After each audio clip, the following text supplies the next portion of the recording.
Do you want me to Hey, like Jordan. start the show or no? Okay, start the Oh show. no, No, well, yeah. no, Start the no. just You can start the the show. program. Start the Yeah, show. start the Okay, program, and then we can I'll. start the program. Yeah.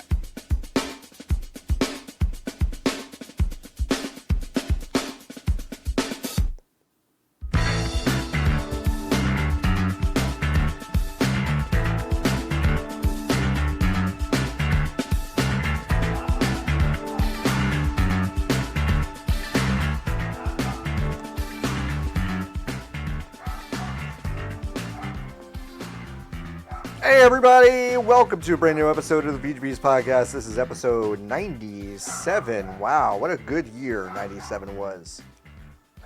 Yeah. I was 12. Halo 2 came out. Mario Party 2 came out. What did come out in 97? Gears of War 2 came out. Games in 1997. God of I feel War like 2 90 came out. I feel like 98 was PlayStation 2 really came out. good, but 97 was okay. Cool. Hey, Jordan. Let's see. Oh yeah, hey Jordan. Yeah, we have a question. No, keep for you, looking. Hey, or Jordan. statement. In about 12 minutes from right now, there will be literally a sonic boom Ooh. as as Orion comes That's back fun. to Earth. So I see your computer machine is very powerful. I've heard you do many a thing with the dials and the compressors and Yeah. the like. However, I think Yes. this is maybe the first spaceship that you're gonna have to Kind of work account around for in the Oh, edit. And it might be so loud that the microphone doesn't even pick it up. But I did want to just inform you, Jordan, that at this point, 20 minutes from now, there will be a sonic boom as a spaceship comes back from the moon. Sonic boom. Sonic boom. Sonic See, boom. and I It's the fucked best up Sonic the because Hedgehog game. here's the thing. Jordan could have funneled in Guile going Sonic boom And he when it probably hits, will. and he probably will. Oh, but I've that's now fun. ruined it. No. Sometimes here's You won't. the thing. You won't They remember. gotta- Hey, listener, you won't remember. You will remember. And also, they got to write jokes before they tell them. You know? And they're still funny, hopefully, to the people who are Hopefully. telling them, right? That's true. So, Yeah. just because we know what the joke is That's true. doesn't mean that it's not going to be funny. No, that's true. Hey, this is once again VGB's podcast, episode 97. You can join the Hive by going to vgbs.com/join. Join the Hive is the only way to support us. And who is us? Well, I'm John Warren. With me is my forever co-host, Niki Grayson. Hi. And on board that spaceship coming back to Earth right now is one Lotus. Lotus, we salute your service up there. Thank you so much. On Artemis. Thank you so much. Niki fixed You Outlook enjoy. last week up there for them, Yeah. which was amazing. And Lotus is up there fixing the toilet. It did take a while, but she did It's get up there still and fix the fucking toilet. broken, so do It better. is still broken. Yeah, do better. Niki, name one game that came out in 1997. I'm going to say Mario Party 1. Mario Party 1 did not come out that. Wait. Nope, that's not where I want that. Mario Party. No, I don't think it came out then. I think it came out a year later. Let me tell you one game that did come out, though. It's Sid Meier's Gettysburg. Huh? Gun to my fucking skull. I would tell you that this game was made up when I just read Is the it- name and I'm looking at the box art. But is it just an RTS except it's just Gettysburg? Yeah, Huh. that's it. Do you think Sid Meier and Ken Burns have met? It's a really, really delicious question. I don't know. That's a good question, though. Do you think that really do you fucking think hope of so. them as kind of analogs from Yes, I do. like Ken Super Burns duper. and Sid Meier are Yeah. the two? Okay. Yeah. Okay. Because Sid's name was on a bunch of shit. It on was less on a bunch of shit. now, Yeah. But I feel like they serve basically the same purpose for their respective medium. Like, so Ken Burns' baseball is like Sid Meier's Gettysburg to you. Yeah. Okay. Yeah. I think Okay. so. What else has Sid been up to? Is he dead? Sid. Ooh, that's a really good question. No, he's Sid 72. Meier. is still alive. Still alive. From Sarnia, Ontario. Canadian. Went to the University of Michigan. Okay, Sid Meier's got... Go Blue. Congrats on your NCAA tourney victory. That's true. He was integral. He's a booster. So Sid Meier's got Pirates. He's got Railroad Tycoon. He's got Civ 1. And then he's got a game called Colonization. He went from... So he did Railroad Tycoon, Civilization, That's amazing. Pirates Gold, someone tugged on Sig. Someone tugged on his shirt and said, like, maybe we don't make colonization like stick, huh? Yeah. That's really fun. Civ came out in 91. Civ 2 came out in 96. The following year, he did Magic the Gathering and Gettysburg. Now, John, you did bury the lead here. Did I? It's Gettysburg! Exclamation point. Yeah, no. You're so right. But also something that I've never really noticed. It's also Sid Meier's Pirates. Yeah. And it's Sid Meier's Railroads. There's an exclamation point in some of these. Sid Meier's Civilization. No, And it's just Sid Meier's Civilization. Right. That sucks. That does suck. That does suck. Do you want to tell me what his first game was? Yeah. I mean, I'm looking at... Oh, my mouse died. His first game was... I'm scrolling. Bank Game 1. Bank Game 1. The next one was called Bank Game 2. Actually, Bank honestly, Game 2. his first 4 bangers. Bank Game 1, all in the same year. Bank Game 1, Bank Game 2. Yep. Sorry, we gotta read the notes on them because I didn't even go we to do. the right in the They're table. really good. Yep. Bank Game 1, here's the plot. Meier was paid to make a game for a bank with a piggy bank catching falling coins. Bank Game 2. In Meier's second bank game, the goal was to cross the road to the bank. Then he released. Do you think it was wait, hold on, wait. Do you think Bank Game 2 was just like Frogger, but with bank? It had to have been. Okay, now the third game you were saying is called Faux Space Invaders. Faux Space Invaders, written in assembly, and a local store bought 5 or 10 copies. That's fucking awesome. That is like a local store bought 5 or 10 copies. That's awesome. There's no in between. They either bought 4 or they either bought 5 or they bought 10. There's no in between. They did not buy 6, 7, 8, 9, 4, 11. They bought 5 or 10 copies. Or 10. And that's it. That's all you got to know. Written in assembly. And what's the fourth one? Faux Pac-Man. Which is a Pac-Man ripoff developed as training and shared with the users group. Incredible. Now, he also made Red Storm Rising, which is based on a novel by other... Oh, shit. I know. Other kind of dude who puts his name on fucking everything. It's Tom Clancy. Photo of Tom Clancy. And Sid Meier.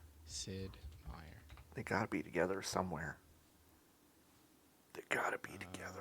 Images. Hey, fuck. They gotta make a mouse. Well, they gotta make a mouse that works better. Well, I was gonna say they gotta invent a mouse where you put it on a thing and it always is charged. But that exists. That's a product that they already did. Is Sid Meier a little bit like Madden, where Madden was pretty involved in the first few, and then they just kind of put his name on all of them? Because I don't see his name on. Well, irony of ironies. I was about to say I don't see his name on the game that his name is on, but I mean on the credits. Yeah. The credits. I don't see him in there. I wonder if his last one was Sid Meier's Railroads? Sid Meier's Wikipedia Railroads. says when Take-Two shut down PopTop Software and folded it into Firaxis, Meier once again became responsible for the Railroad Tycoon series. This is billed as the sequel to Railroad Tycoon 3. I love the sentence. What a great sentence. Meier once again became responsible for Railroad Tycoon. Like it was a ward of the state, and now it's just kind of given back to Sid Meier. Okay. He might have actually... he's listed as the lead designer on Yeah. Civilization World, which is an MMO Flash game Okay. that ran from. Would you like to guess how long? How much it ran from? How long? It's an MMO Flash game? Yeah. Launched on Whoa. Facebook. Whoa. 2013 to 2015. July 6th, 2011. Okay. They changed the name of the game on January 6th, 2012. What did they know? And then on February 28th, 2013, they said they were shutting it down, and then they shut it down on May 29th, 2013. I am in the Wikipedia page. You're in the for that window. now. That's wild. Okay. Yeah, I don't think he's making them anymore. Civilization World was intended to offer, quote, everything you enjoy in Civ in a fully persistent environment. You can play as much as you like whenever you like, and it'll be free to play. Hey, you know what? It'll just be free to play. It'll just be free. It'll just be free.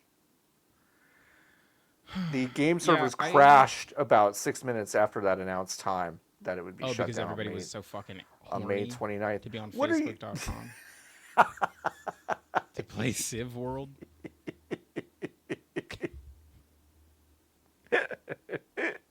Couldn't wait. They were so hungry for Civ World. Hungry They for really Civ needed World. it. Man. I hope he's That's okay. cool. I think he's just old. Nikki, before we get into other video games, do you what's have a soundbite about the video that's been going around about about that couple at the Pacers game? Oh, yeah, it sounds like a lot of people have never been in a good relationship before. It's so crazy to me. It makes me feel so insane. So if you haven't seen it, I'll pull up wait, this is crucial. Wait. Whoa. What do you mean by that? I think being in a good relationship is being able. It's for both being people. able to do what she did, and it was fine. And also being yes. able to have whatever the fuck the guy was saying, she gave him all of the runway that he needed to 100%. complete You and I his are on idea. the same page. Okay, She right. gave him a beat and was like, "What the fuck are you talking great. about?" I'll pull it up. In the clip, you can watch him be like, "Damn, you're right." Damn, you're right. No, I totally agree with you. I thought we'd be on the same page about this, but I was like, I don't want to just. Producer Brian Woodrum, our director Todd Kinsey. Quinn, I'm always Folks, we will heartened, describe this in a minute. especially when we come to the New York area, with how many Pacers fans are here in Knicks and Nets country. No doubt about it. I mean, well, I think in just some sense. Producer Brian Woodrum. Good. It's one of my, it's one of my favorite videos. All this is two people who care about each other and are listening to each other when they talk. Yes. And one of them is like, "I do not understand. Like, what are you saying?" Yes. That's so regular. it is a tall dude in a fucking wicked Pacers sweatshirt. No, it's good. Heavy sweatshirt. Next to his girlfriend, who is wearing a also sick, like, leather jacket kind of looking thing for the Pacers. She is eating a hot dog, chewing actively. Yeah, he hungry. is just ranting about something, okay? And I do think it's about the basketball team. I think it's a theory that he has about running. I do. He is saying something about, like, listen, if we just get Hallie back, a couple more pieces, we're whatever. And she eventually lets him, like, to your point, lets him get all the way through. Yeah. And then she goes, says who? Says who? What the fuck are you talking about?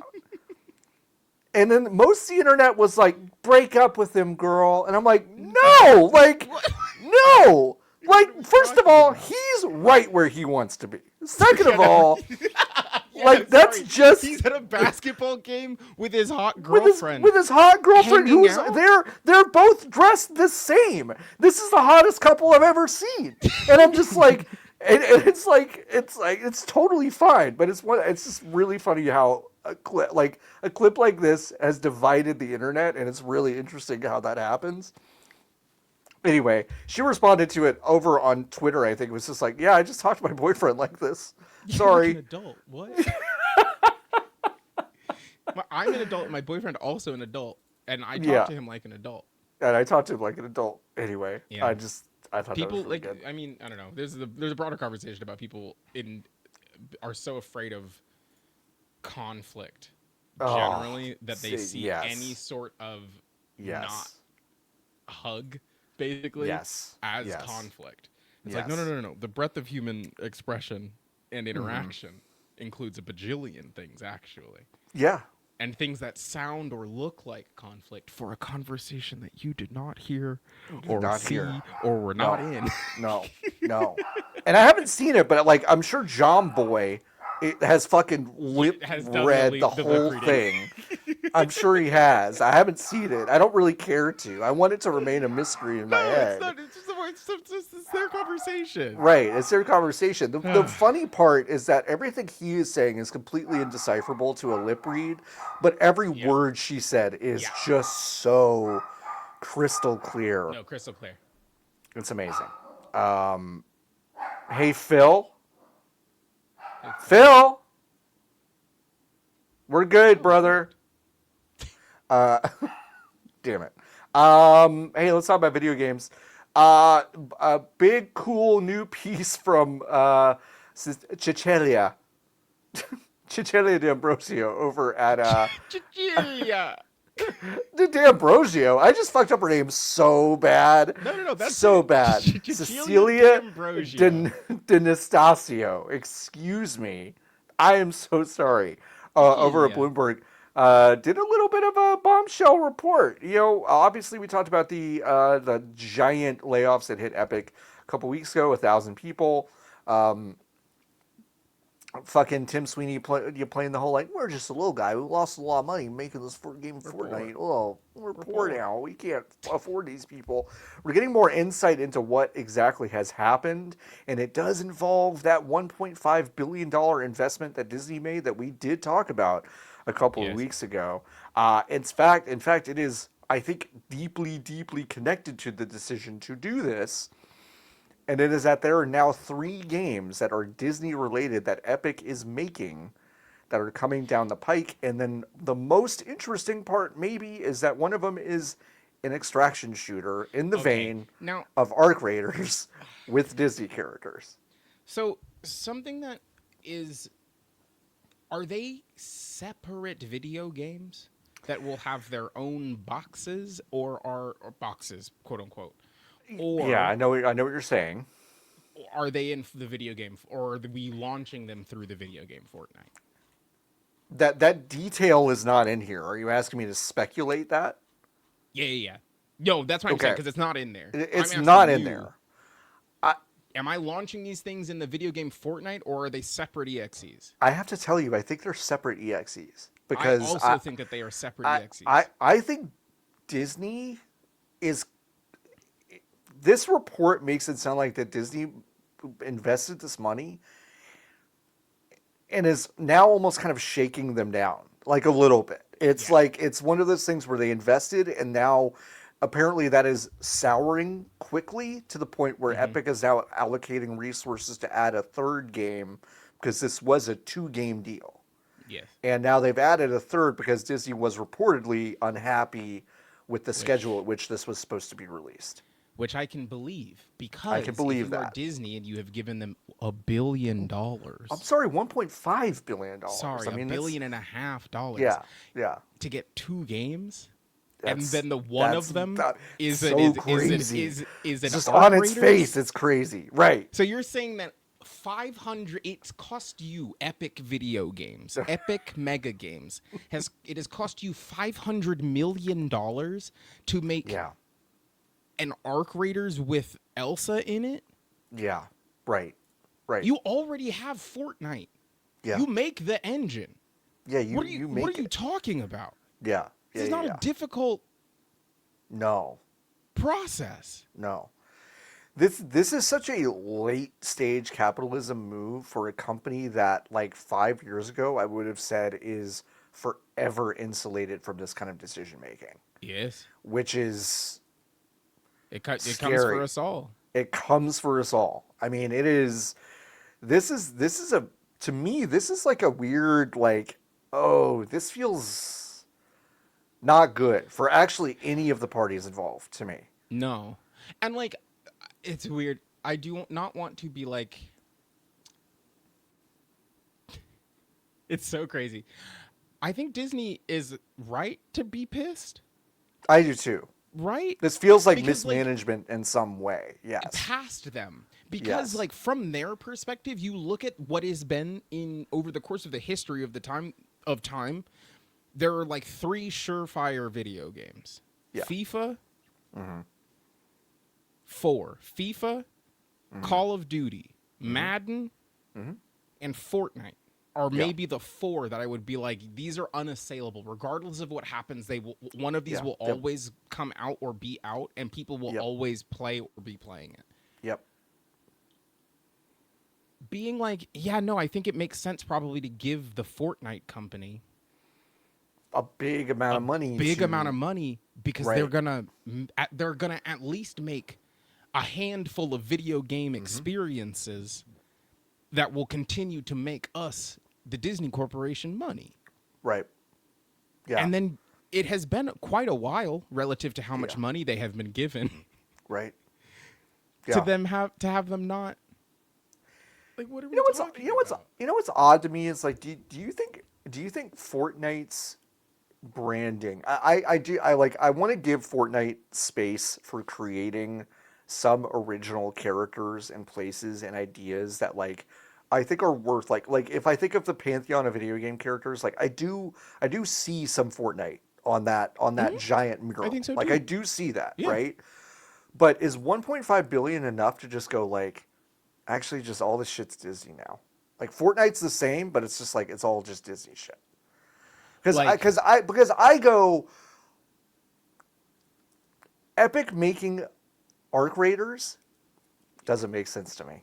It just doesn't make sense to me. Like Arc Raiders is out, and despite whatever you want to say about the AI shit and the company that made it and all that's like, it's got its hooks in a lot of normies and game people. It is really it is a really popular game.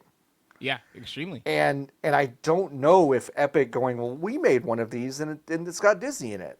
Who is bailing on Arc Raiders to do that? To play the Disney one. A child?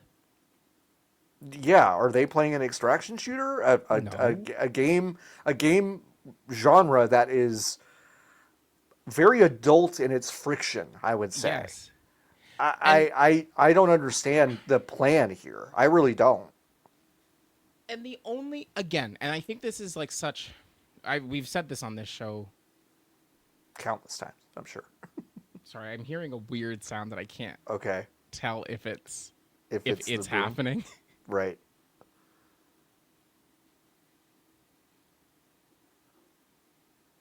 None of it's getting picked up not on yet. your mic. They're 150,000 feet up in the air now, so they're God, closer. that's so sick.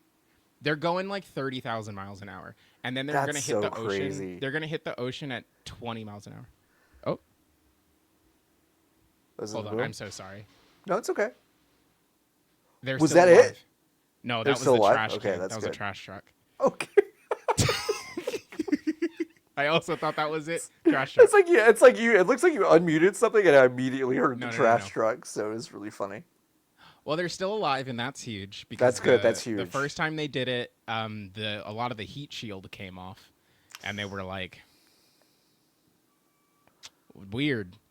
So the That's reason so they're going scary. so fucking fast is because they have to come in at a way sharper angle. Because the plan initially was to have them skip across the atmosphere and then go down. But then the process of doing it. Anyway, I don't hear shit. Okay. Well, that means the boom maybe hasn't happened yet. Is it only happening over you, or is it happening? Yeah, because they're coming in west, right. to east, Okay. ending up in San Diego. I'm so sorry. Okay. You may be listening to this podcast and you may be like, I want to hear them talk about Elsa Yeah.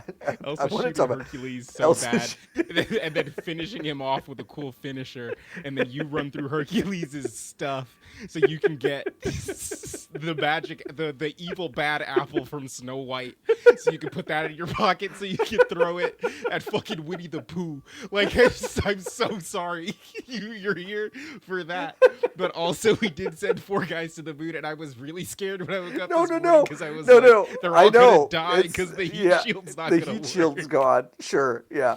Which is, I feel like something no one is talked about today and yesterday. I'm just kind of like, yeah, they're coming back, and not like they might fucking die, even though it's been kind of yeah. Yeah, I don't hear shit. Okay. But you can see the spaceship, and it's not in a million pieces. God, that's so sick. That's good. That's great. Okay. Anyway, I do not know who this video game is for, John. I don't. It's for Disney. No fucking They're clue. buying it, but like, And that's fair. But Yeah. also, I do think that Disney probably went into it with the expectation that the Right. fine folks legitimately at Epic, when at which point in the past had In the past. thousands more employees than Yes. it does now, we're going to figure out something to do with the $1.5 billion. Yeah. And I not think do what this- it seems to be, which is have the idea for the video game 8 months ago. So just go, yeah, so we're gonna just make Arc Raiders with Disney stuff, and it'll be out next November, and that was like Question 8 months mark? ago. Question yeah, mark? and they said okay, And so apparently So we're going to there's- get a Disney. Oh, they can hear they heard the They- sound. they So can the hear- parachutes they can just went hear out, so your dogs can hear. yeah, the dogs can hear it. it. A lot of No sonic barking boom. in this one. I feel No like sonic I've been boom. fucking robbed of an experience. I also feel like and then Jordo's been robbed of the experience, you know? We all have to listen John, really close. Jordan, can you just fucking do the sound effect? Yeah, anyway? just do a sound effect anyway. All right, we'll react to it. Hold on. Wait, Yeah. wait. 3, 2, 1. Oh, that was crazy. That's the loudest thing I've ever heard. Holy it's like Concord shit! right above my I'm house. fucking going deaf. Anyway, yeah, I don't know who this is for. I also don't know what the other 2 games are. Like, what do you want Epic to do? About? So, something again. I'm not playing Fortnite anymore, mostly for multiple reasons, because the game isn't very good, and also like Yeah, I just don't have the time or energy Yeah, for a game sure. like that anymore. But they have, again, in the TikTok of this story is that all of a sudden they've been adding more and more weird Disney characters to the video Right. game Fortnite. Like Right. Buzz Lightyear is in the game this week or last week or something, you know? Yeah. Like the Which racist is a- crows Yeah. from They should put those in from Dumbo. They should put those fuckers in. They should absolutely put those fuckers in the game. That would be cool as hell. Tim's like, make him say the stuff. Really, don't bleep it. Make him say the stuff. I'm gonna go plant some more trees. I want to hear the crows say the N-word. It's so I don't understand. What could the other 2 be? Oh, the I point I, don't was going know. to make earlier Yeah. is that if we lived in an environment where you could make PlayStation 2 games Yes. anymore, Right. this This would be you would this just would be have so Epic cool. using Right. Unreal make 3 of the most expensive PlayStation 2 games you've ever Sure. seen. Yeah. And they would be incredible. They would have Yeah. to bring back the K to A rating at the ESRB. You know, Yeah. like it would be something like that. But instead, again, the idea that they have had, because they came up with the video game 8 months ago, Yep. and I guess they thought that Disney wasn't going to come collect. Like, they were like, Right. I guess we can, like, Like, I guess what Mickey did- Mouse can, I don't know, use fucking, I don't know, like shoot Wally to death and then go over to Wally and then use his finisher on him And then he'll pull out like Elsa's cool wand. Hey, something. you know what? Just send him the video of Woody choking Olaf to death with his pull string. Just do that. Just do that. Just do that, and then like they'll be excited about that.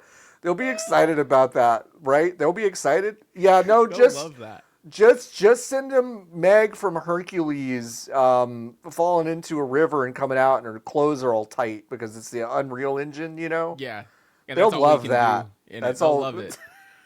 That's all we can do. So they'll love that. They landed. They landed! Yay! And they're not dead. That's so exciting. Let's fucking go. Okay. We did it. Welcome home, Artemis.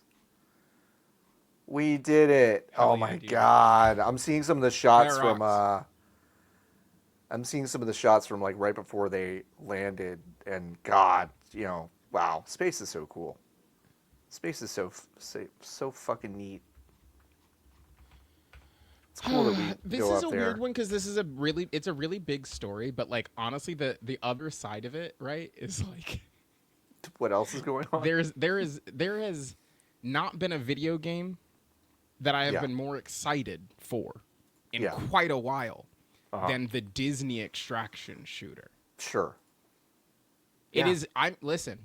I'll say it. I'm more excited for the Disney extraction shooter than I am for GTA 6, which was previously my most anticipated game of the year for 2026. Oh, like Far and away at this point.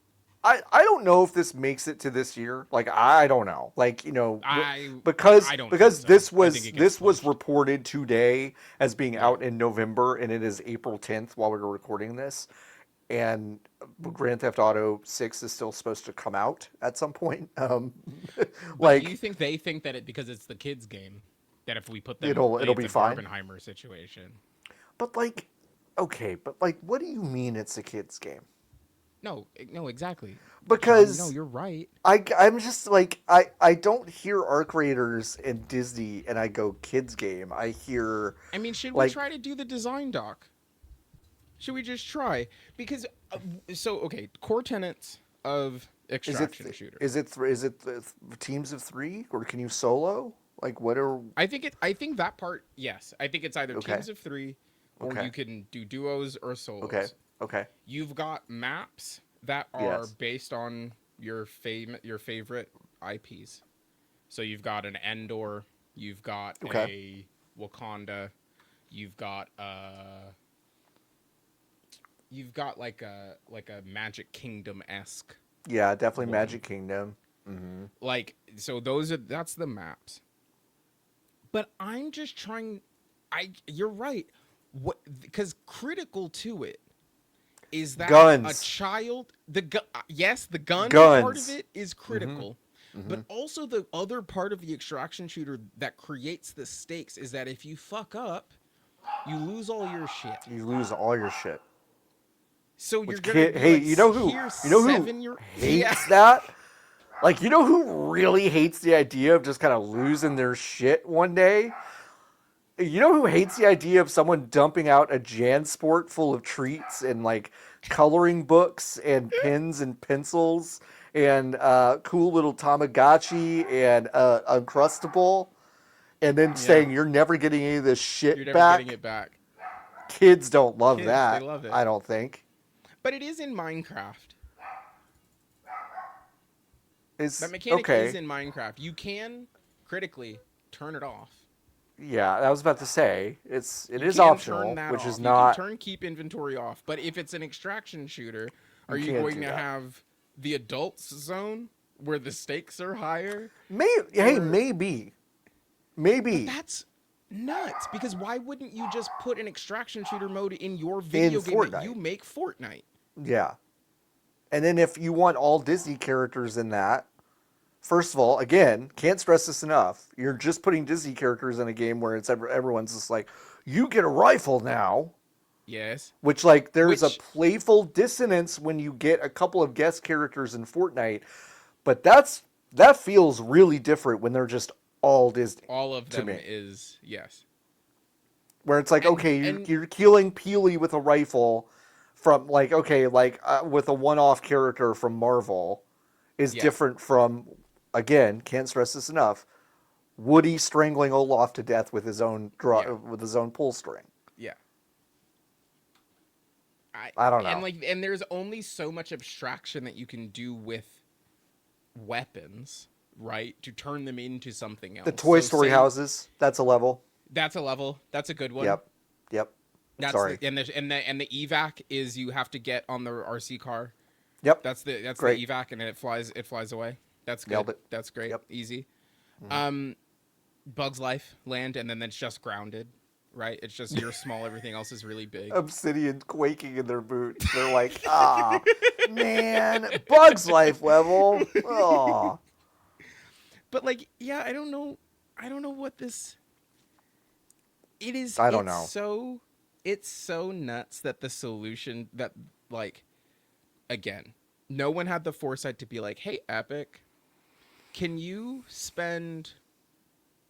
We gave you 1.5 billion American dollars. Billion. Can you spend 150 million of it on a 30-hour princesses RPG? Right. Where we kind of do, it's an Oceans, but all of the Disney princesses are here. Amazing. And either you create your own Disney princess as the player, or you swap between each of the Disney princesses. Create your own Disney princess? Are you fucking kidding me? Is, like, it's not hard to run a company. It is. It's not hard. Is it hard? I wasn't It's even not hard. paying attention the first 25 minutes of this podcast because I was watching Space, and I locked back in, and I've had a good idea for a video game that would do gangbusters. Do insane numbers. Yeah. It's not hard. Yeah. So and you collect outfits for all of them. Yes. And no, they, it's really my easy. god, it's great. No, and it's great. You either have you could still even introduce more adult or complicated gameplay mechanics like raids and strikes. If you want to pull MMO or Destiny-esque verbs, you could do those things, and you could support that as a live service game that people would continue to come back to. Or in a dream world, you just make a 20 to 30 hour video game that once you see the credits, you can turn it off. Yeah. Like, and you know what, where it would be really fucking easy, how it would be, if you made, like, if for example, you made the engine already and had kind of like all of the stuff built because you make Fortnite. It's not hard. It is like it just not is hard. not hard. It's not hard. Sorry, like, a $75 million Cars racing game that is scoped exactly like Split Second or Blur, except it's cars. Except it's cars, and you are building your own car from cars, and it has a you're story learning mode from that Lightning lets McQueen. You're learning from Lightning McQueen. You're going through the different eras of the Piston Cup, and then you just have a simple arcadey somewhere in between arcade or sim racer. You make it like a little bit more arcadey than Forza Horizon is. Yeah, and you know, it would just be so. Because I'm just trying to think. Does Epic own any game studios that use cars? Which, by the way, Psyonix and Rocket League is struggling in some fundamental ways. Like, I know some people who play that, and it's just like you can't like. There's what are they gonna do, John? What are they gonna do? What are they gonna do? They have to make a Disney Arc Raiders. They have to. God came down and said, you've got to make a video game where Little Bo Peep Toy Story can get in a car and stalk down Christopher Robin within an inch of his life, use her hook to hang him off of the side of a building, and drop his corpse to a waiting Hades from Hercules, where he goes through Christopher Robin's backpack to pull out a little green army man from Toy Story, which you can use to create little sentries on the map. They had to, John. You don't understand. I don't understand. You're right. I don't understand. I absolutely don't understand. I don't understand. They like, but I guess they're right. They had to make a game where Pocahontas herself is shot with a gun By John Smith, who is in the game. Hey, the longer I think about this, Yeah, dog. what are you even putting in this game? Like, what are you putting in this game? You cannot make an extraction shooter. Yeah, I've got Pocahontas in my sights. You want me to take her out? Yeah, go ahead. I don't care if they say, like, get her in the head, though. Get her in the head. Get her in the fucking head. Take the shot. Shoot Pocahontas in the head. It's crazy. Who are you getting headshots on in this game? Donald Duck. Ariel. Judy Hopps. Like, I don't know what to tell you. There's a Zootopia level. Oh, fuck. Take Piglet out. We gotta take Piglet out. Eeyore's low. Eeyore's 1. Eeyore's cracked. Eeyore's cracked. Please? Eeyore's cracked. They all have Please, specific please, voice please lines. focus Eeyore. When they all have specific voice lines when they encounter the corpse of one of their fall. Oh bother! When Winnie the Pooh sees like a slain Tigger on the battlefield. I don't like. I read this article a few times and May Lee from Turning Red is bleeding out. Don't think about that one too hard, but May Lee from Turning Red is bleeding out. She's about to use her ult and turn into the panda, run away, Turn move into away, the panda? move back, move back, move move back. back, move back, move back. Like, what are you fucking talking about? Actually, unload until she's dead. Unload until she's dead. Go ahead. I don't get it. And by the way, a tidbit that I think is she like had 15 tampons. Do you need some? Do you need some? I'm full up. I have enough tampons on me, but if you need some, do you have any shells? Oh, you've got shells? Okay. If we go over to the water zone, we can see if we can talk to Flounder, and he might give us some perks that we might need, and then we'll try to exfil. John DiMaggio voices Sebastian the Crab with Waka's voice from Final Fantasy X. Holy shit! By the way, this article did feature a tidbit that I like. Maybe it's been reported before, but I've been curious about it. Is that Tim Sweeney, who conveniently makes a lot of statements after a big layoff or whatever, and he's always says some dumb shit. He is deeply involved in day-to-day operations still. Yes. So, smartest man alive. I mean, he's got his finger on the fucking pulse. He's got his finger on the fucking pulse. And he can say whatever he wants about Google. So Jesus Christ. Like, by the way, the game was Nikki, in this detail might actually like hold on to something while I read this. Okay. In early playtests, testers said the game felt unoriginal. Interesting. That's really interesting. And it's unoriginal. And here's the thing. It is unoriginal because the cool ideas we've had, obviously Disney won't let happen. So they've had to sand every single edge off of it that it, I'm sure, feels like a bad Fortnite mode. Yeah. But I do wonder, like, I think the other part of this that I am deeply curious about, because, again, 3 games, right? And the other 2 won't, like, also probably won't be interesting. But which, again, 3 games at just a perceived budget, external, like outside looking in, $500 million. $500 million per game. Yes. Yeah. I don't know if they can make a video game that feels good anymore. Epic? Like, I need to be very clear. I'm not saying Fortnite feels bad to play, Sure. but it feels very specific to Fortnite. Yes, and because they have not Like, made any fucking they haven't made video anything games else. Right. since Fortnite, which is Right. just such an unbelievable own goal to be Right. like, well, we have our infamous money printing machine that we talk about here on the VGB's show every freaking week. Yeah. Should we use it to empower the people that we have here to maybe make little Other stuff? 15-hour games that don't require them to make any kind of money because we and have also the money printing machine? And also, like, ingratiate other people to our brand that may not like the game Fortnite that much Yes. or have a And then live we can- service game. Yeah, and then we can perhaps take the learnings from these smaller games because we've let Yeah. the teams go out and build other stuff.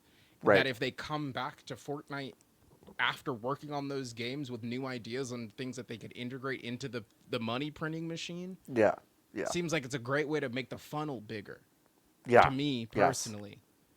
But instead they were like, No, let's just keep No, fucking we've that got the chicken one, for the I next think. few years. Yeah. I We've mean, got the one. like, I want to, I mean, I don't want to give them grace, okay, because Yeah. it's a company and they don't deserve grace, okay, but so take this with a grain of salt. But like, when you make a game that becomes so big, the market is telling you it can be its own kind of platform. That has to fuck with your brain. Like it has to fuck with it. Like, I do understand in some ways, but like, you do have to, like, when someone, like, when you get into that room with presumably the other intelligent people that helped get you to that point, yes. y'all have got to fucking step back and go, what else are we doing?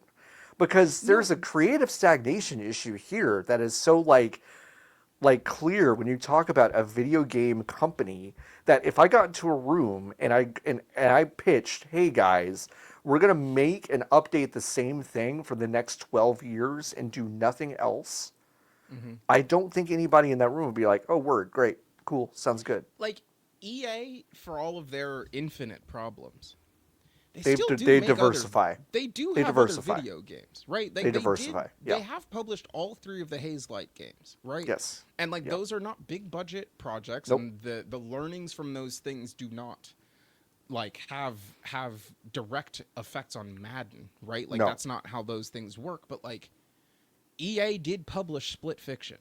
That Yes. is an EA game. Yep. And many people who do not play EA video games played Split Fiction. Split they Fiction, played right. It Takes Two. It also, John, is such an exercise in hubris because the narrative rewriting that you have to do on the video game Fortnite to treat it as that its existence is your doing and a success of explicitly you is so crazy, considering when the game came out, it fucking sucked. Yeah, it And was nobody terrible. liked it. The 'Cause only it guy was that liked not a it was good a video game. The only guy that liked it was a weird British guy in Australia that made a website called Storm Yes. Shield 1. He was Like, the this is the only only guy person. who liked it. That's it. And there was a different other game that you lifted the core conceit wholesale for. And then you put it The building in in it your still. video game. In your video game. Yep. Yes. And then that's the only reason why. And then it also is ignorant, right, of the secondary fact that the cultural cachet of the video game is also not on them. Yes. It is reliant on Twitch and like 2 streams that Drake and Ninja did in 2018. God, and do you 19, remember right? that? Do you remember I do. I was seeing in that? New York As- that was stream. I wild. watched that whole thing. Yeah. But I was in New York when that happened, and I was like, this does feel important, It feels but big. it does not feel like it is happening on the merit of the video game Fortnite. It just No. feels like it is happening, and Fortnite Because happens to be Ninja the decided to Yes, be streaming that game. Yes. correct. So yes, like you said, to be in an environment where you have more money than God, and you are Yes. sitting in the boardroom, and you're like, should we make another video game? When it is arguably all ill-gotten, past the point of like all money made by a corporation that large is ill-gotten. But like, if you think about how you got to here, Right. you didn't make conscious decisions, really, No. to make this video game the thing it is. You fell backwards into it. And instead of being like, here's all of the money in the world, we can try to do new shit that we are falling forward into. Yes. You said it'll work forever. Yep. Okay. Okay. Okay. They're gonna Overwatch Fortnite, which is so crazy. I think they are. I think they are too. Which is so crazy. Yeah. It's What are you like talking about? this success is on a long enough timeline. Success is psychosis. Like you just It just makes you sick. It just makes you really sick. Now, if you can be successful, and if you give a shit about the art, I think this is really important. And I'm not saying that the people that make Fortnite don't care about games and art and all that stuff. I'm not saying that. But as like a top line like concept, I don't think Fortnite cares about its artistic place in the world, just like as a product. And at it all. has not since that first E3 trailer when they I agree. introduced the game as something entirely fucking Yes. different. And I think like you can be successful, and if you still give a shit about the craft, and I know that's an obnoxious way to put that, but I think it's true. If you give a shit about the craft, I think you can take a step back from your own success and go, okay, woo, that was cool. What worked about that was neat, great. I am interested in exercising this muscle for the sake of exercising this muscle. I like doing it. It is fun. It is interesting. I have more things to say about the world. You could do that. But if you're like, success is the actual destination, then it makes you so sick that you can't fucking understand anything. Yeah. And that's like, to me, the clearest thing that I've seen from all of this. I know it's like deeply connected to capitalism. Like, I understand that. But I also mean, if you get successful and you decide that success is the only thing that matters in that equation, then you're going to get so fucking sick. Especially right, if the thing that has in modernity made you successful is the biggest like maybe the third or fourth biggest video game ever in the history of time. Right. Yep. You just like to assume and think and feel that you can either keep fucking the chicken forever, or do it again. Yeah.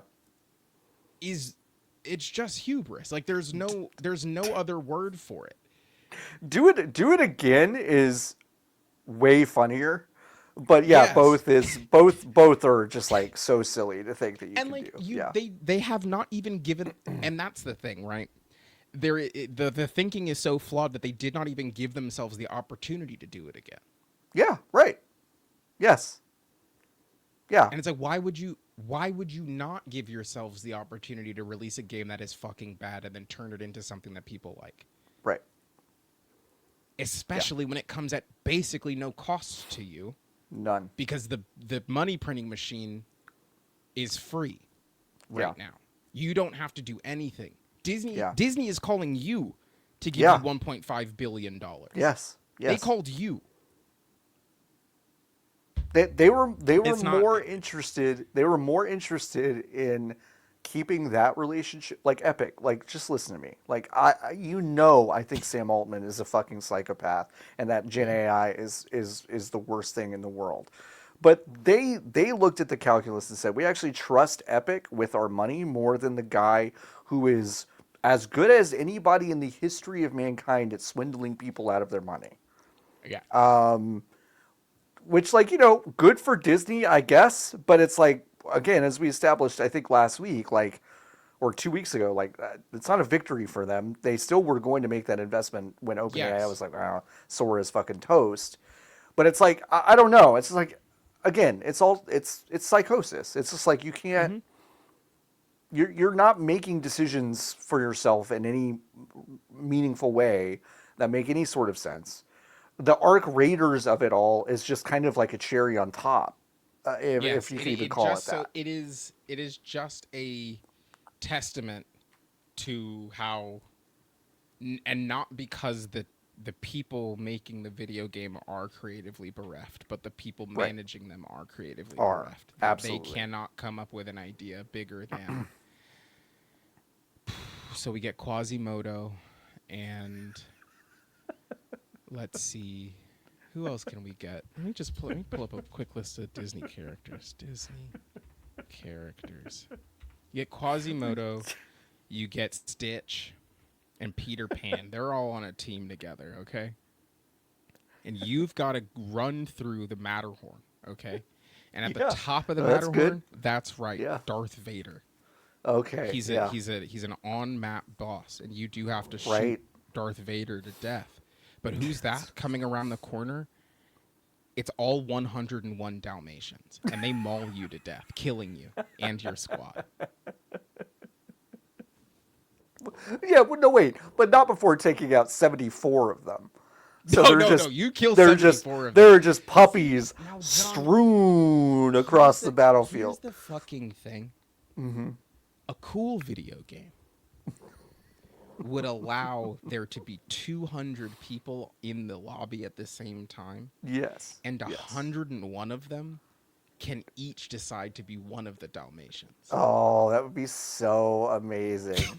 Oh my God. Everyone's scrambling for Lucky. They're like, oh, I got him. And then you drop and you immediately get headshotted. Oh, wait, are each of the what? The dwarves their own character? Yes, they're all their own character. Or can you drop into a 7-person squad where each of you is one of the dwarves? Like, see, wow, like they're like limited inventory because there's 7 of them, but it's like yeah. It's not gonna be this fucking. It's not gonna be that. No, it won't. No, it won't. It won't. It won't. It won't. It won't. Honestly, at this point, we've gotten to the point. I'm sure Mickey is never gonna be in Fortnite, but like giving Buzz Lightyear a real gun feels to me a little bit like whatever at this point. Yeah, sure. From Disney. No, that's fine. Yeah. I don't think that Disney would be if we brought this idea to them and we were like, no, it's a 7-person squad and each person is one of the dwarves and they all like there's interplay between their ability sets that keeps them all together. And then if like in Marvel Rivals style, and then if you have a Snow White, you all get a buff. Or if you encounter a Snow White, you all get a buff, right? And if Snow White goes down, then you like lose the ability to lose some talk HP to each other, or something. Whatever, something. blah blah blah. Right. I don't know if Disney says no to that kind of stuff at this point. I think they might be a little bit hands up about like, sure. I don't know, gang. If you think it's gonna make us money, if that's gonna work, go for it. Yeah. Yeah. It's not. But like, it's you're gonna make Woody and the human child the same hitbox size on this thing. Yes. And you're going to be able to shoot the child in the head with a gun. Yeah. What do you mean it's like Arc Raiders with Disney characters? What do you mean? Because listen, if it's just Star Wars and Marvel, that doesn't count. That's not it. That's not it. Now, I will say that could be a cool video game. Star Wars versus Marvel? Sure, but then you do just get into a world where then that is the only way I can see it being. That's the only way I can see it being derivative. But like the way I can see it being derivative is sure, okay, let's use the ones that can for sure use guns. Yeah. Which is the Marvel characters and the Star Wars characters. Yeah. And we make all of the guns Marvel and Star Wars guns and give them all shields and swords as we see fit. Yes. And but that's it. But yes, and then to those people's credit, That game does sound fucking boring. Yep. Yeah, It does sound fucking boring. It does sound boring. Like and then the appeal of it, right, is that you get, from Epic's perspective, I don't even know if it's from Disney's perspective, is that you get the image of Captain America on a land speeder. Right. Sure. Yeah. Going through Endor before he gets taken out by cool. Right. Han Solo. Right. Like that, and that's cool in the trailer. Yep. You have Black Panther stalking Boba Fett or whatever. Yes. It's like, yeah. It's like sure. But I'm bored. I'm deeply bored. I'm just yeah. boring. I mean, yeah. Especially when you could have made 15 PlayStation 2 games. Right. Yeah. 15 $100 million PlayStation 2 games. Yeah. And I know this is like, you know, I don't know whose problem this is really, but it's like Kingdom Hearts 4 is still coming out at some point, which is an Unreal game. Yes. That is just Disney shit with some other shit, which is an awful lot like Fortnite's ethos, really. Yeah. So I don't know. I just am like, I don't know. This is so, Best of luck to them.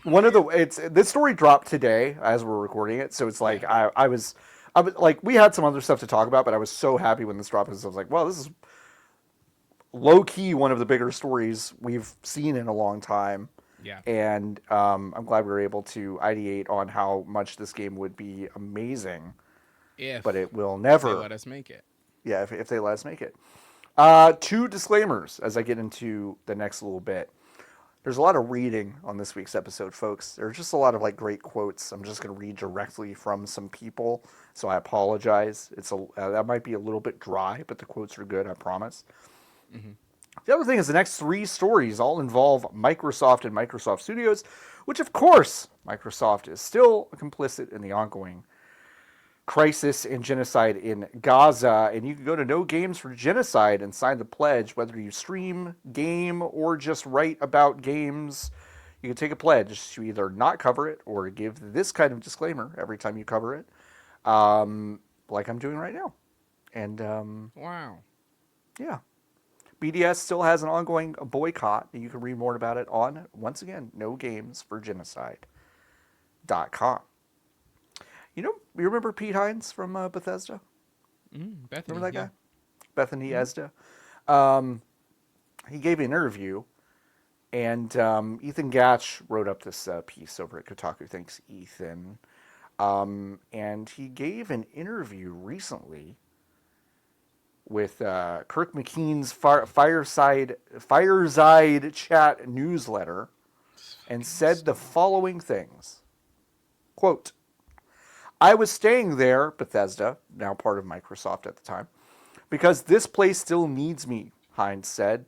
I just hit a point of, yes, it needs me. I am powerless to do what I think needs to be done to run this place properly, to protect these people, to maintain what we worked so hard to create, which is an incredibly efficient, well-run video game developer and publisher. Now, Pete, just real quick. He's on the inside. Incredibly is in his efficient veins. is tough, brother. Listen. That's tough. That's fine. He also continued, and when I was unable to do what I thought my job should involve in continuing to have that place be, if not the most efficient publisher in the game industry, it was way the fuck up there. And when I couldn't protect it, and I saw how it was getting damaged and broken apart and frankly mistreated, abused, whatever word you want to use, I said I'm not going to sit here and watch this happen right in front of me. He did leave right before Starfield came out, and also said, Hines said the worst part of his career was to, quote, join a place that I genuinely was a fan of, and people there I genuinely held in high regard and esteem, and then to get there and see how it actually worked. Quote, to talk is something, right? But I'm very much about, what is the follow-up to that? Do you mean what you say? Or are you just saying shit that sounds good? And then as soon as you leave this room, that's completely forgotten. Because that's not how we ever operated at Bethesda. Again, can't stress this enough. Pete, it does seem like Bethesda did kind of operate exactly how you're describing Microsoft working. But that's just from the outside looking in. I'm really sorry if I'm like putting words in your mouth, but it does feel like sure. it But does kind of also, feel like y'all saw a lot of stuff, and then left the room was like, okay, forget all about that. Because Little note. I did play Skyrim when it came out, I guess is my kind Did of play counterpoint. Skyrim when it came out. Yeah. It's my counterpoint to all the stuff that you're saying. Yeah, it did seem like that. Quote, that's not to say everything Bethesda said we did. I'm glad you brought up that Good point, point. Pete. That's Good job. so true. Yeah, we probably didn't fucking come close to that. That's okay. I mean, but that listen, was great. absolutely our intention. We're going to do what we say and say what we do and be genuine and be authentic. And truthfully, I still think Bethesda is just part of something that is not authentic and not genuine. And that shouldn't be a surprise to you. Sure. You know what? Here's what I will say. That last... Yes. I didn't read this piece. Yeah. That last bit... It's funny. I do not discount that they were trying. I just don't think agree. that they I were do very agree. good at making the video games that they wanted to make, but I do at no point for any of the Bethesda games that I've played have I walked away from it being like, well, they didn't even fucking try. Right. I just don't think that they are good at it, which is no, something like completely different. I don't feel like when Todd goes, you see that mountain over there, you can climb it. Like I know that that's bullshit. I do know that. Yeah. So when I fire up one of those games, I don't feel hoodwinked. I really don't. Sure. Like so I do want to like give them some credit there, but I do agree with Nikki. It's like no, you're clearly not efficient. That's like. Of all the words you can use to describe Bethesda, like, I guess you're efficient in your use of recycled assets to build a bunch of shit that doesn't feel good. That's true. Like, That's I true. understand that, but I don't think that's what you mean when you say that. Okay. No. So that was just an interesting interview that Pete Hines did, and I think it's I really for funny one to am settle it. shocked that there is mismanagement at Xbox. Personally, I can't believe it. We've seen no evidence of it, so it's like if this is the first time, this is the first time evidence I'm hearing about it. I know. I'm shocked. I'm really sad to see and hear what's happening over at Big Green, but I'm sure the upcoming release of Halo 3 will right this ship, right it, and get them right back where they need to be. Yeah. Hey, earlier this week, the State of Decay 3 dev Undead Labs. What? I said, wait, what? Is this a story? I think this is a story. This is pretty funny to me. Okay. I do think this I just heard the word funny. State of Decay 3, and my brain turned off because like. Oh, I understand. Oh, Nikki, I understand that. Okay. Yeah. But do you? I don't have the notes. I was about to. Let you know what? Let me just. No. I know you don't have the notes. I know you don't have the notes. I'm sorry. No. I fucked up. It's okay. Let you run the show. No, it's okay. No. I fucked up. I let my prejudices against two bad video games come into our coverage here at the VGP's podcast, and for that audience, never again. John, okay, listener, yes. I'm really sorry.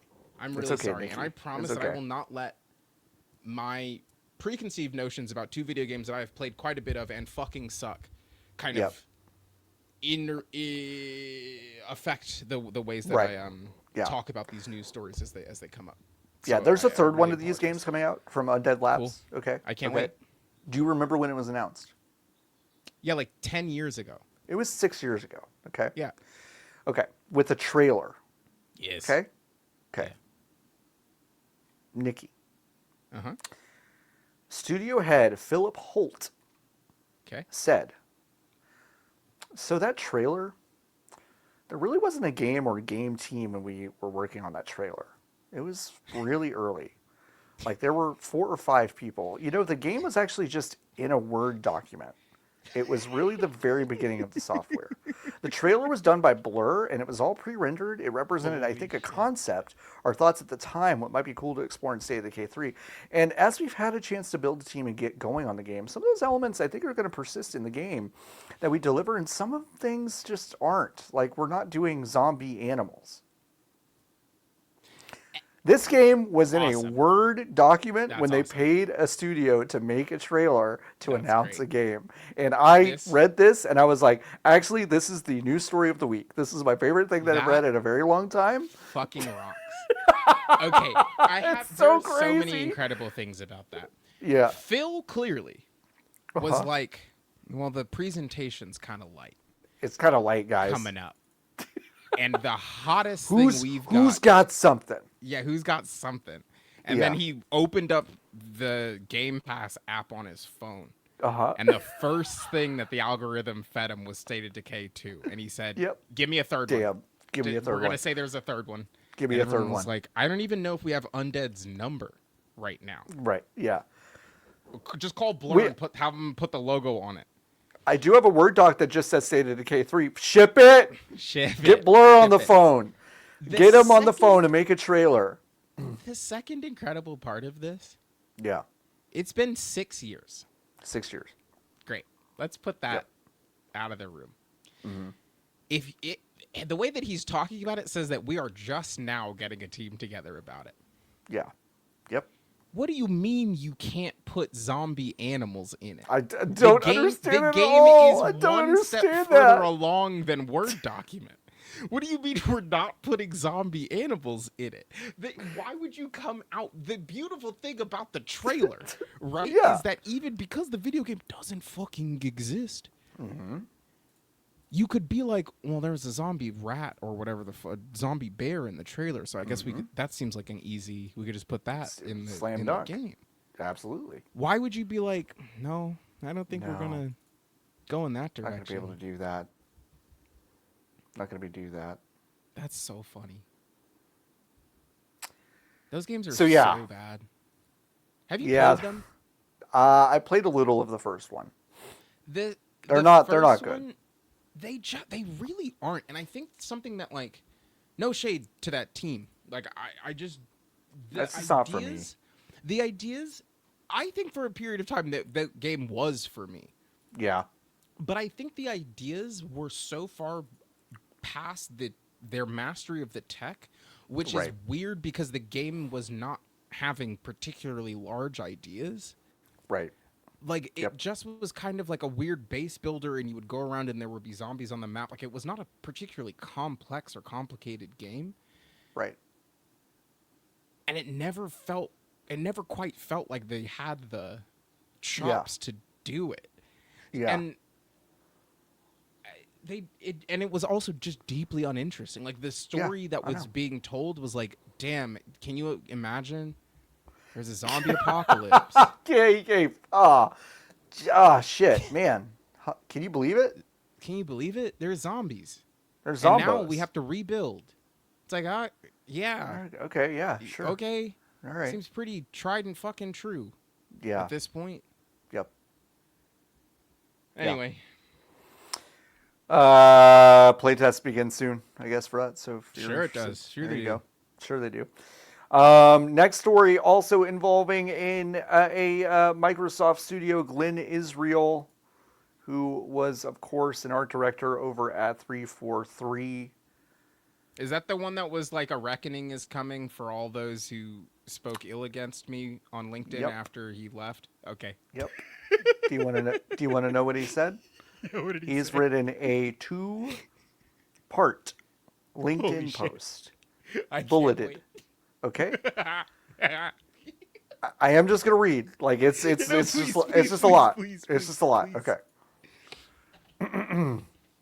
Sorry, I can't wait to tell my kids that when after we went to the moon for the first time, and as they were Yep. opening the hatch, John Warren, your uncle, was reading to me a screed from a man who got fired from the company that used to make Halo. Anyway, please. Da, da, da, da. Da, da, da, da. Da, da, da, da. All right. Under the, I'm gonna be an uncle. That's really exciting. Yeah, it's exciting for you. I'm excited. Under the revised code of Washington, Title 49, Chapter 44, Section 211, I allege the following. These are bullet points. Wait, is that the first sentence? Is Yes, Nikki. citing a legal? Yes. Like a legal line? Yes. Oh, brother. Okay. Get ready.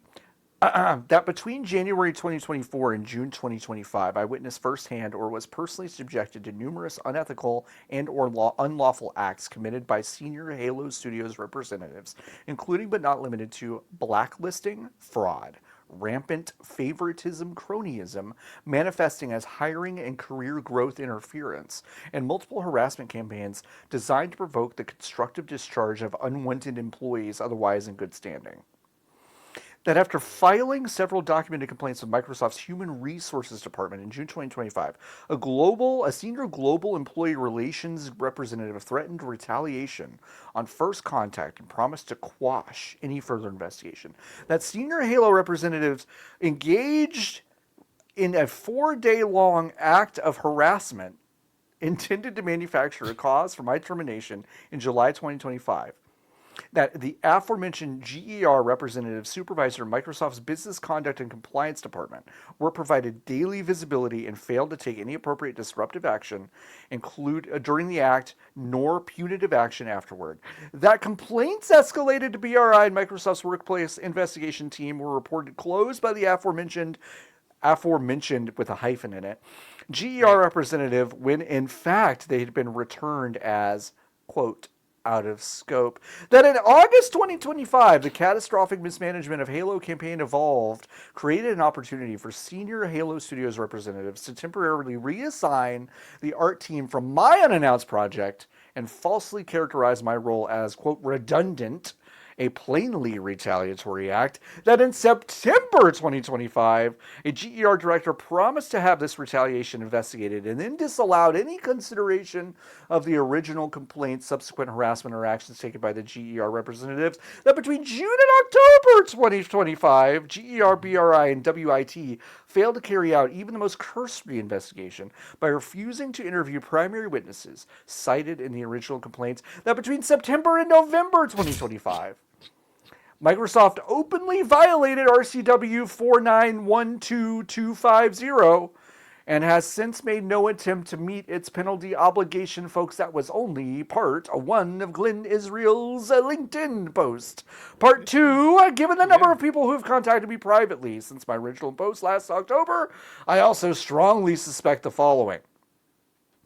That Microsoft routinely contrives or otherwise exploits layoffs to rid itself of employees that have filed proper or effective complaints, thereby masking these retaliatory acts with a thin veneer of business justification.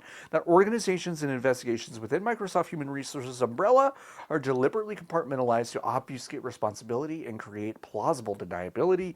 Those of you who share or can also share or substantiate these suspicions, please feel free to contact me privately as well. I know that our industry is in truly dire straits now. But as a matter of public interest, I cannot in good conscience recommend seeking employment at this organization or continuing there if you have any other option. Your effort and expertise are not respected. You are not fairly compensated. If you refuse to engage in political gamesmanship, your career will stall. If you object, you will be forced out. I have the evidence. You are not safe. It seems like, wouldn't that? I feel like a lawyer would be able to handle a lot of this stuff. Glenn, bud, man, Seems like Glenn should be Glenn. a lawyer. You don't post through it, man. Glenn, you got to get a lawyer, bud. Glenn, get a lawyer. Not That to be also, crazy. I This believe seems- you. seems- no, for sure. I do But believe you. This seems like for a lawyer, For a lawyer. all of this seems Yeah. like it takes 2 emails once you get this fucker to court Yep. to get the email records of all the stuff that you're talking about. Yep. And it seems honestly pretty open shut Pretty open shut. as far as workplace stuff goes. If it Yep. was this, if it was like this, If it was really bad like this, yeah. seems Totally. like it would be open shut. It does. Glenn, I know a lawyer. I know a few. Glenn, have you seen a bus before? Those numbers on the side, that's for the phone. Like, one of those injury attorneys will refer you to someone. Yes. They will go, oh, we don't do that, but we don't do that. will refer you to this guy. My brother does. He's a real lawyer. Yeah, like, yeah. Call the Pod Brothers. My mom loves him more. Yeah. Yeah, you know the Pod Brothers? You know, the ones that tell you to not talk to the cops? They absolutely know someone who'll sue Halo for you. Yeah, like, I know. Like, all of... Incredible. Delightful. Incredible. Yummy. Yum. This seems... What? It's crazy. I know. Like, any lawyer worth their fucking salt in Seattle is like, yeah, no, even if Glen Israel, art director for the video game Halo, are cash poor, you're not. We'll take but that. Even if you are cash poor, we'll take it because we're gonna win. Worst, we're gonna settle. We're gonna settle with Microsoft. You're gonna never be able to say the word Halo again. We're gonna settle for an undisclosed amount of money that is going to be around $7 million. Yeah, Glenn, you won't even be able to do the thing that I did earlier when I went da-da-da-da. You won't even be able to do that ever. That's fine. But that's fine. If you want to keep doing it, we can roll that number down to 6.5. If you're okay with that. Yep. This is crazy. I hope we still have a world to get the conclusion of this story.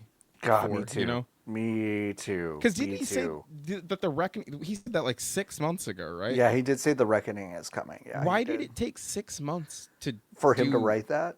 To do that? It would. Hey, Nikki, it would also take me 6 months to write that. I think, like, just to get the fucking gall to be like, I'm gonna do a 2-part LinkedIn post and just go. You are not safe at the end of it. Like, sorry, Glenn. You don't need to post through it. Just get a lawyer. By the way, once again, those 3 stories were all Microsoft related. You can go to No Games for Genocide right now and find out more about the BDS boycott and also Microsoft's continued complicity and participation in the genocide in Gaza. Doki Doki Literature Club was dropped from the Google Play Store this week, which is interesting.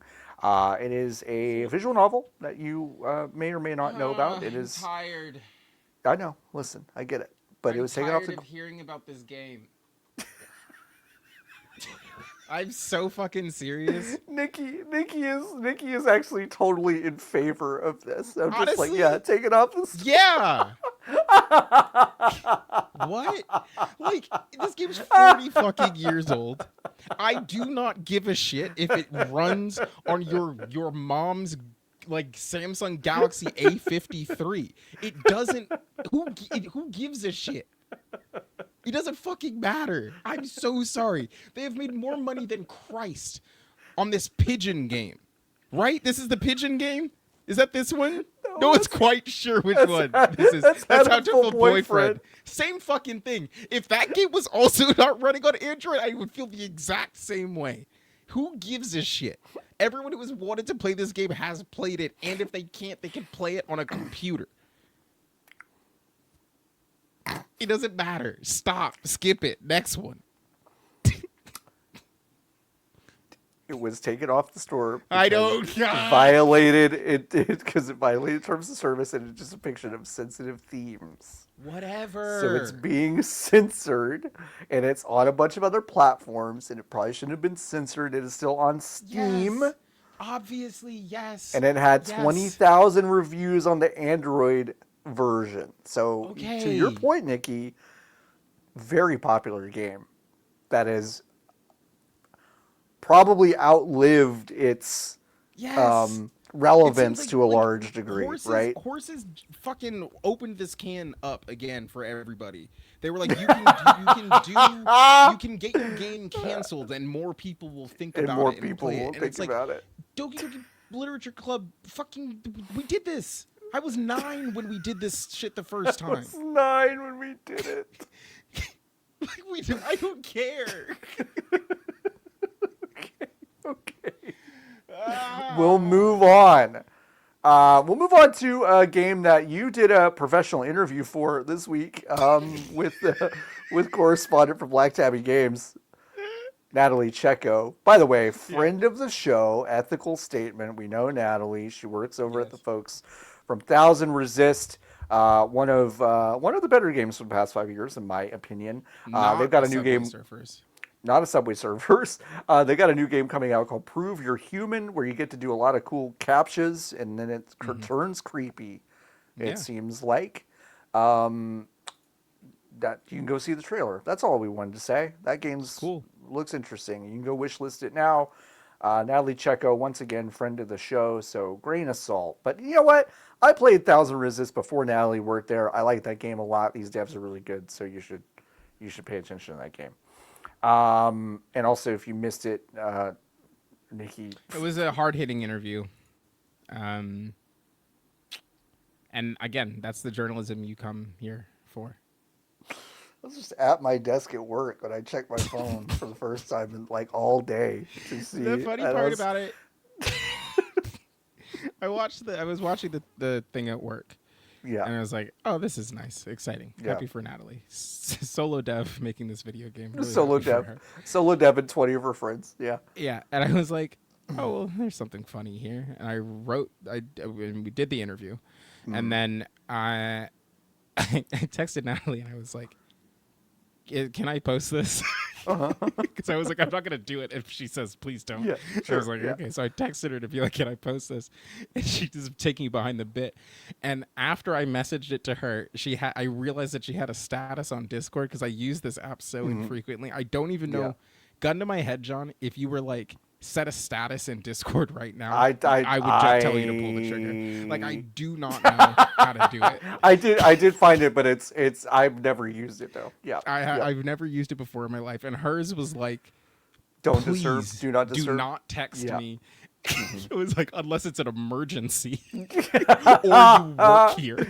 Natalie, I'm telling you, this is a fucking emergency. Okay, we are fucking And then I under was attack. Like, I was like, I just saw your status. I'm sorry. And then she was like, yeah, no, absolutely. But hard-hitting interview. Yeah, you can find it. John hasn't given me keys to the CMS, so it's on my Blue Sky right now. Is that the entirety yeah, of the well, interview? Yeah, that's it. That was the whole Okay, interview. that's it. Yeah, you can go see it on Nikki's Blue Sky. Anyway, Exclusive. fucking Exclusive. assholes. All right. It's my second Yoshihisa, scoop in as many weeks. it's a big scoop. It's a big scoop. It's a big scoop that I'm washed. I get it. It's totally true. All right, Yoshihisa Kishimoto. Let's try that. Ooh. Let's try to Ooh, take it respect the again. dead guy, huh? Fuck me. probably. All right.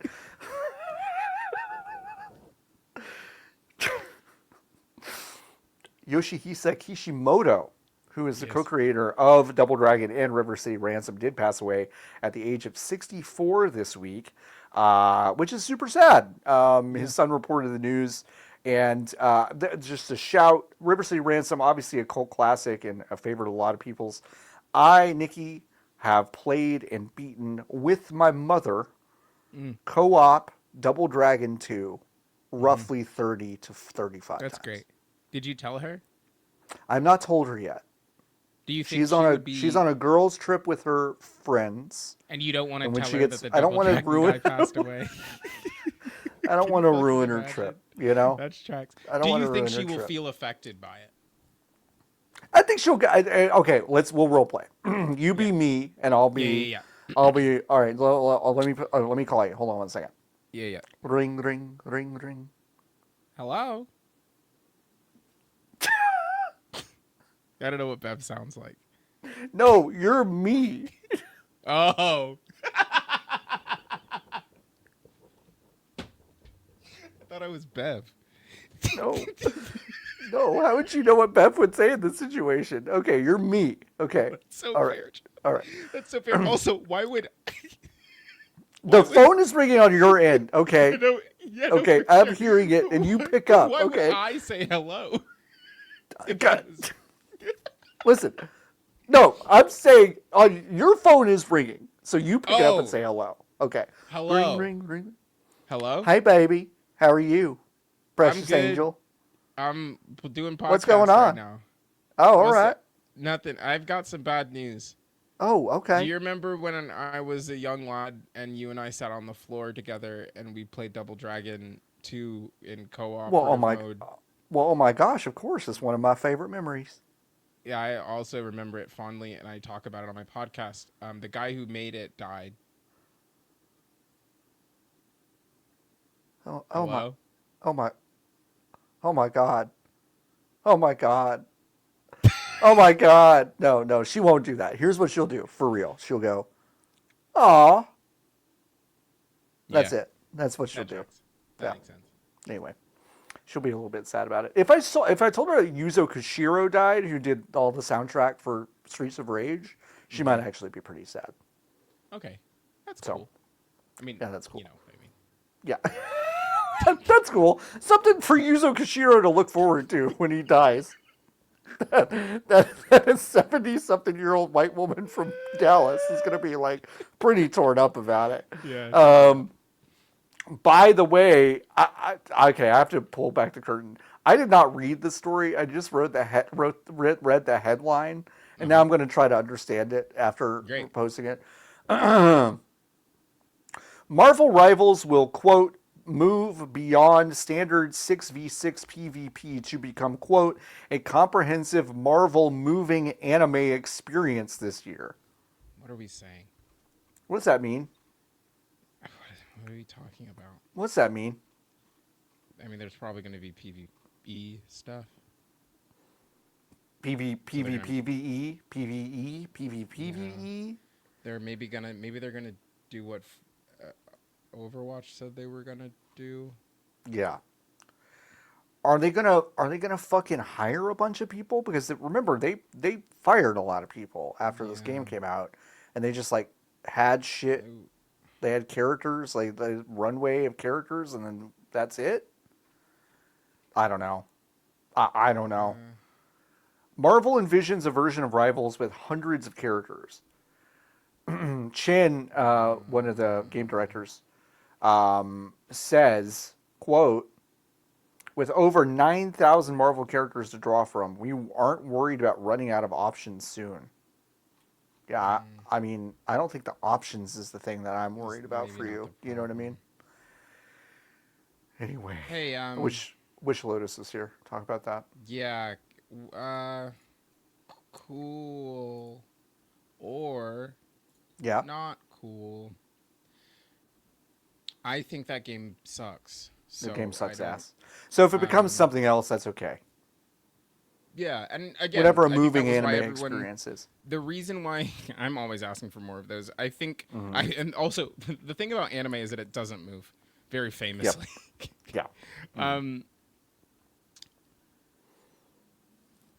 I think the reason that everyone was so excited about Overwatch getting PvE when they said that it was going to get PvE was that because the 6v6 stuff was pretty stale, but they had the cast of characters that were on paper really interesting. So then writing a Blizzard story and that involved, like, that fleshed out the world of the Overwatch characters sounded pretty good. Do I have particularly strong amounts of faith in the Marvel Rivals team to be able to tell any kind of story? No. Right. Even if the story is being lifted from the comic books, like I don't think there's anything there. They've tried to do a Marvel Avengers kind of game so many times at this point, and it hasn't worked once. So grafting it onto the back of a 6v6 team shooter seems ill-advised. Yeah, you know who would probably be better suited to make this kind of video game? I'm gonna go ahead and say Epic Games. If I just had to if I had to look left and right across the spectrum of the video game developers who might be good at, you can play the Disney hero shooter, you can play the Disney Battle Royale game, you can play the Disney extraction shooter. And there's a world, someone thinks, I don't know if it's Disney even, that thinks there is an audience for all of those things. It's just him. At the same time. It's just him. And they also all cost $500 million. They all cost $500 million. It takes, like, not to be crazy, but, like... I know. You can... Sorry to be just back on this. I know. But you can... You video games take less time to make Yes. the more people you put on them. Yeah. Hey, So- ideally, yeah. Yeah, ideally, for sure. Yeah. But at a company this at the scale of Epic, Yes. it seems like they should have all of those processes down It does. because they doesn't it? support the biggest video game kind of currently going. Kind of going. Yeah. So a game that would take a smaller studio with less money 4 years conceivably could take you 2 years if you hire twice as many people to work on the video game, which To work on I'm the bad game. at. I'm real fucking bad at math. I think I could get a couple of video games out of $500 million personally.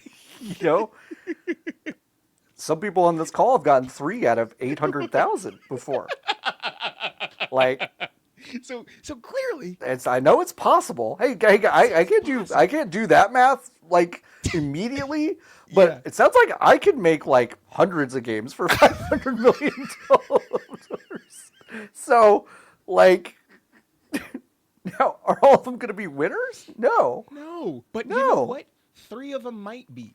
3 of them might be. And that's all it literally takes. all you need. That's Yeah. how, again, we just had this conversation. I guess we don't have to have it again, but that's how you got here. That's how you got Because here. you fucked up so bad. You said, Yeah. hey, Microsoft, you can have Gears of War because what we're working on is going to be Yes. the biggest thing in the world. And you were right, Yep. but not the way that you thought you were going to be right. Nope. All right, one more How story. many times could they put out Doki Doki Literature Club for $500 million? Like maybe 3 or 4 more times, right? They could put out so They'll they put it could, on the fucking hey, Ouya. they could go sue Google again and get Doki Doki Literature Club back on the fucking store for less than 500 mil. Like, come on. Like, all you need is probably a couple mil for that. And then it's like, okay, bing, bang, boom. You got Doki Doki- Literature Club back up again. The only Doki Doki I want is Doki Doki Panic. Yeah, I know. Okay? Same. It's Yeah, the I only know. one in my heart. It's the only one in my heart, too. Hey, Gunzilla Games is the publisher and developer of a blockchain game called Off the Grid. And we're going to bury the lead for a second in case you don't remember anything else about Gunzilla Games. They have delayed payments for both salaried and contract workers for months with no explanation. Anna Savina was a talent acquisition lead, and it stated all this publicly, which is wild. One former worker, including principal hard surface artist Alexander Linovichenko, who left the company in October, says he has not been paid for his work in August and September. This was echoed by another weapon and hard surface artist. There's a contractor who has not been paid since October and left in December under the presumption he would eventually get paid for his work. Don't do that. Yeah, don't do that. Yeah, here's the thing. Just Like, don't do that. I'm like, so sorry. Just don't do it that. is, it, like, if you don't get your paycheck and there is no explanation for it, Yeah. leave. Just stop working. You have to go. You have to go. Just don't. Or at the very least, just be like, I can't. I'm not gonna work I'm until not going to you work until you pay me. Don't. And I'm then, not going to work until you pay me. And I'm like grateful to this man for coming out and being like, I "Hey, worked 2 here's months this for thing free. that's happening." Sure. That's not. And I know that he doesn't think it's a flex, I know. and I know this is bad for him. But like, brother, you have to have self-preservation enough to be like, well, am I about to work for 2 months for no money For no money. Yeah. on a game that, Yeah. let's see, 8,410 people are playing right now. Yeah. Yep. Yeah. Off the Grid, a third-person battle royale game created in partnership with District 9 director Neil Blomkamp. That was announced back in 2022. It's got Web3 integration with optional NFT-based item trading. How cool, right? So sorry, my brain turned off. What did you say? Yeah. It's got Web3 integration with optional NFT-based item trading. Okay. Now, Niki, Gunzilla Games made a big acquisition in 2025. What was it? Mm-hmm. What was it? It's the magazine Game Informer That's correct. and the website. Gunzilla owns GameInformer.com. Now, again, we have some friends over there, and it does not seem like they have not been paid. Okay? I'm not trying to break news or cause issues here, but it seems like that part of it is going okay. Yeah. But It's also, just one level up. I would imagine they're making, I don't know, maybe this is a dumb thing to say. They're probably making more money than They Off have the to Grid be. is. They have to be making more money than Off the Grid is. Like they have to be. I'm so sorry to the folks working on the video game Off the Grid. Me too. You have to be, and not to be crazy, it is nuts that you are losing money to a magazine in the Overlord 2026. I know. But yeah, I just from like initial investment and like long-term maintenance of a video game with Neil Blomkamp's name attached to it, like there's no way that's cheaper than, or that is less expensive to run than GI. There's no way.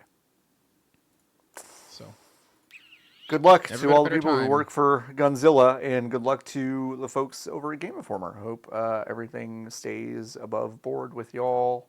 In the meantime, folks, that's the end of the news this week.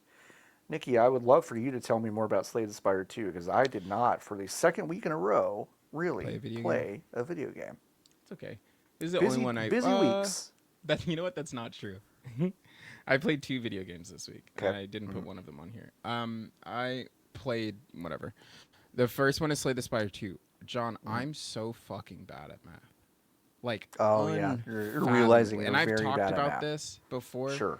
But like, I've been talking to more people about the video game around me at my place of work and in my personal life.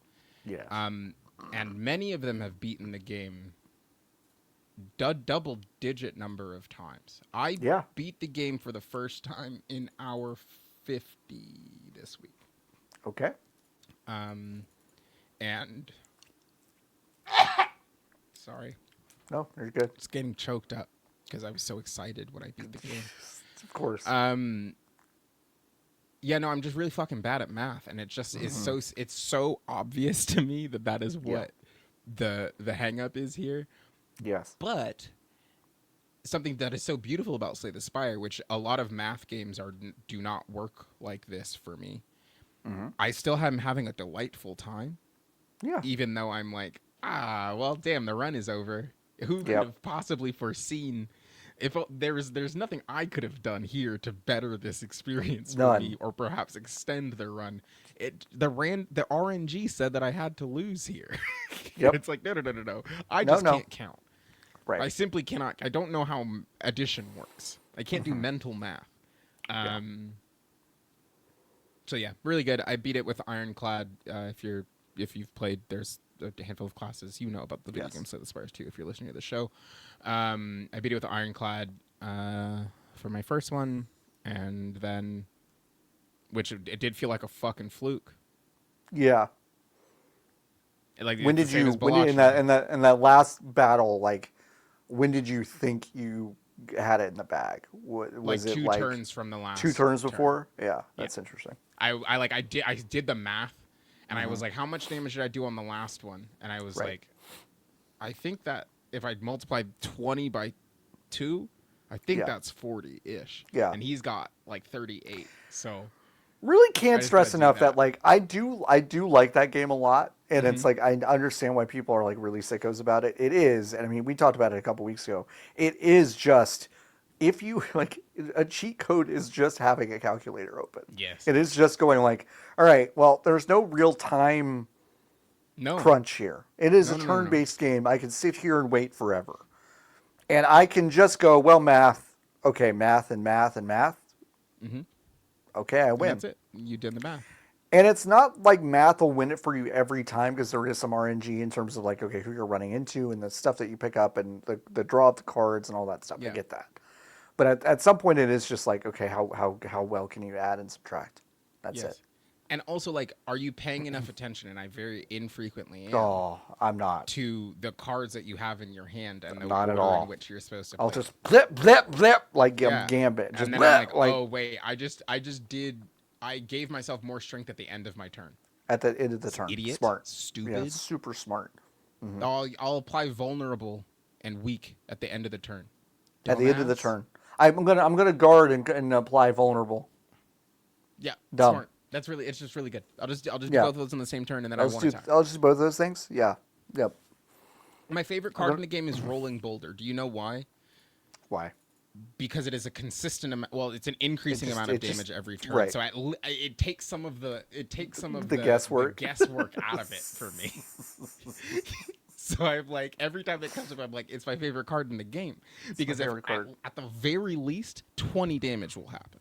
At least 20 damage will happen. So Yes. if I fuck up, at least I feel like I did something. Yep. You did something. Yeah. Anyway, It's that's really good. And I also, apparently on Monday, I will appear in a video on youtube.com/astrogoblin plays, and I watched Jacob play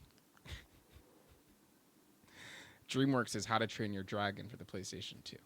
Awesome. Sorry, the PlayStation 3. I was about to say that sounds. On an I was like, emulator. if Yeah. okay, that felt too recent to be no, for PlayStation sure. 2. It but yeah, looks okay. like a PS2 game. Sure. Is as technologically complex as a PlayStation 2 game. Did run on the PS3. Jacob's PS3 was a little weird. Had a mouse and a keyboard and Had stuff. a mouse and and keyboard. Interesting. Yeah, and none of the audio worked right. So it sounded like you were listening to the game through a fan, which rocked. So that was really fun. And that then, sounds a lot like our PCS3 to me. I don't know what that is. Do you mean PlayStation 3? The Sony PlayStation 3? Yeah, I meant the is what I'm PlayStation talking 3. about. Yeah, the physical console. Yeah. Yeah. Because that's it. Just Jacobs was weird. So It just had a mouse. Yeah. It is, and then yeah. So did that, and that I think comes that video either comes out on next Friday, or it comes out on Monday, and then we did I brought Houstel to the party. Great. And I brought them Joe is Hungry to the party. Oh wow. Okay. And I brought we did some Scrandle also. And that video either comes out. We've played Scrandle before. Scrandle is the soccer one, the soccer food one. That's a good one. So that is either going to be on Monday or Friday. But I'll be in 2 Astrogoblin videos this week. So amazing. Check them out. youtube.com/Astrogoblin plays. How exciting. If you like this, I think you will like that. Or here's the thing. Or you won't. Or you won't. Yeah. And sorry, I'm just making sure that that's what the URL is. Before you say it It's 20 not times. Yep. Okay, so you want to do a quick reset. What is the... It was... No, it is. No, it is. It is. I just went there. You have to put the @ symbol in front of it. If you do type have to go to the YouTube @ symbol. Yes. Yeah, I didn't That's do that. for Just type in every YouTube Astrogoblin thing. into the computer, it'll work. Yeah. And that's where listen. This is just because I think I lost something in the migration eventually to Blue Sky. I did not know where Charlotte Avery was. This is where she is. Yes. After Rooster Teeth passed away, yeah. the Funhouse. These Funhouse. videos are in the ilk of that. Like it's a Funhouse video. So if you remember like that kind of YouTube video, it is a throwback for real. I had a delightful time, and hopefully I'll be on some more because it's close to me. So how exciting! There's that. Yeah, love that. YouTube.com/@Astrogoblin plays. Astrogoblin plays. And they're on Patreon. Patreon.com/Astrogoblin. Perfect. Yeah. Listen. If you go to vgbs.com/join, you can join the Hive. If you join the Hive, you can go to our Hive section of our Discord, and you can ask us questions. We answer your questions every single week. We have quite a few of them for free. Well, people get to listen to the answers to the questions. That's true. free. For free. They That do is not true. get to ask the questions. You for gotta free. pay to play. Meier Zero asks, is there an album? I'm gonna change this question after I ask it, but is there an album that you've heard as a kid that you didn't like because Jesus fuck. Well, maybe That's I'll okay. change the question when I can read again.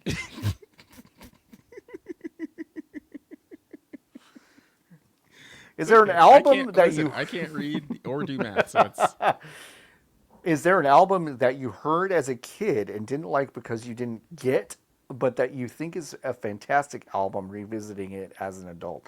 I'm not going to say album. I'm just going to say, like, I think just music in general. There's plenty of music that I could say this about.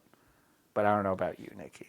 I didn't know what that Fleetwood Mac Malk. Fleetwood Mac. Fleetwood Mac is...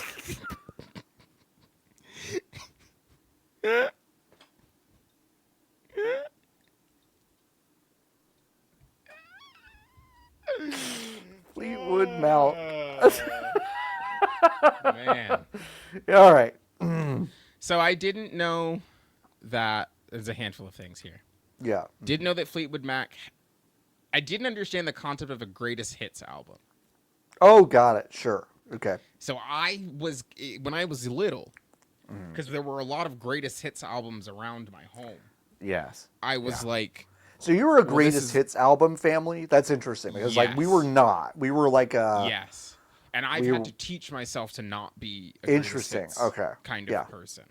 Because I think being a greatest I have- hits household is to the detriment of being able to listen and understand music. I do think it is at the detriment. I do think it is. I don't like Yeah, fully no, for judge, sure. but I'm also like No, I am I also didn't like have a yeah. choice. Yeah, you didn't But have a choice. Right. I wouldn't do It it is. again. Yeah, I personally. wouldn't do it again. Right. So devoid and removed from all context, I was like, well, Yes. first of all of these songs are bangers, which is true. But I didn't get the none of the context fit. Yeah. And then I learned that the band members in Fleetwood Mac were fucking. And then Yes. that was basically all I knew for a little bit. And then Right. I found out what the songs were about. And I Right. was like, whoa. So Whoa. I had 3 different Eras. moments with Fleetwood Right, Mac sure. where I was like, wow, this rules. Yo, this rules. Holy shit, it's so crazy that this all Yeah. exists. This Yeah. owns. Yeah. So yeah, I would say my answer to that question: the greatest hits album from Fleetwood Mac, which was released in Yeah. 1988. Yep. If you have never watched Fleetwood Mac's concert from 1997, it is haven't. all on YouTube. You can go watch it. It's them getting back together and recording a bunch of their stuff. The intensity. Now, I do believe it is performative to some extent because, like, they know that everyone just gobbles this up. But the intensity with which Stevie Nicks sings "Silver Spring" to Lindsey Buckingham is actually insane. It is insane to just look that guy down the barrel and sing all that stuff to him. It's fucking awesome. Really good concert. So I would say the Beatles is just it's just a thing I think mostly been wrong about my whole life, and I think think so. recently I really don't think recently I've been like they've got some really good shit. Now, I am not someone that is a Beatles album listener. Okay? The Beatles' greatest hits album, sure, I'll give you that one. If That's kinda all where they I am. did- If that's all they did, I'd be like, Yeah, good. I know. That's probably a terrible thing to say, but that's kind of where I am. I'm more annoyed. I think the Beatles' music is kind of whatever. It's like folksy and Sure. white in a way that feels racist to me. Yeah, sure. I get that. But my problem with the Beatles is the attitude around it feeling like it was the only band ever and Sure. continues to be the only band ever. Sure. And that's why I don't like the Beatles. I do think Also, the they name is are stupid. super dumb. It's super so dumb. corny. It's so really- corny. Really corny. I know. Listen, I'm not saying they're better than a lot of stuff. I'm not. For sure. But they're like, there's some tracks that are just really good for the Beatles, and I'm like, okay, No, I mean Blackbird Blackbird's great. is good. It's a good track. I Saw a Face. It's good. I don't know what that one is. It's good songs.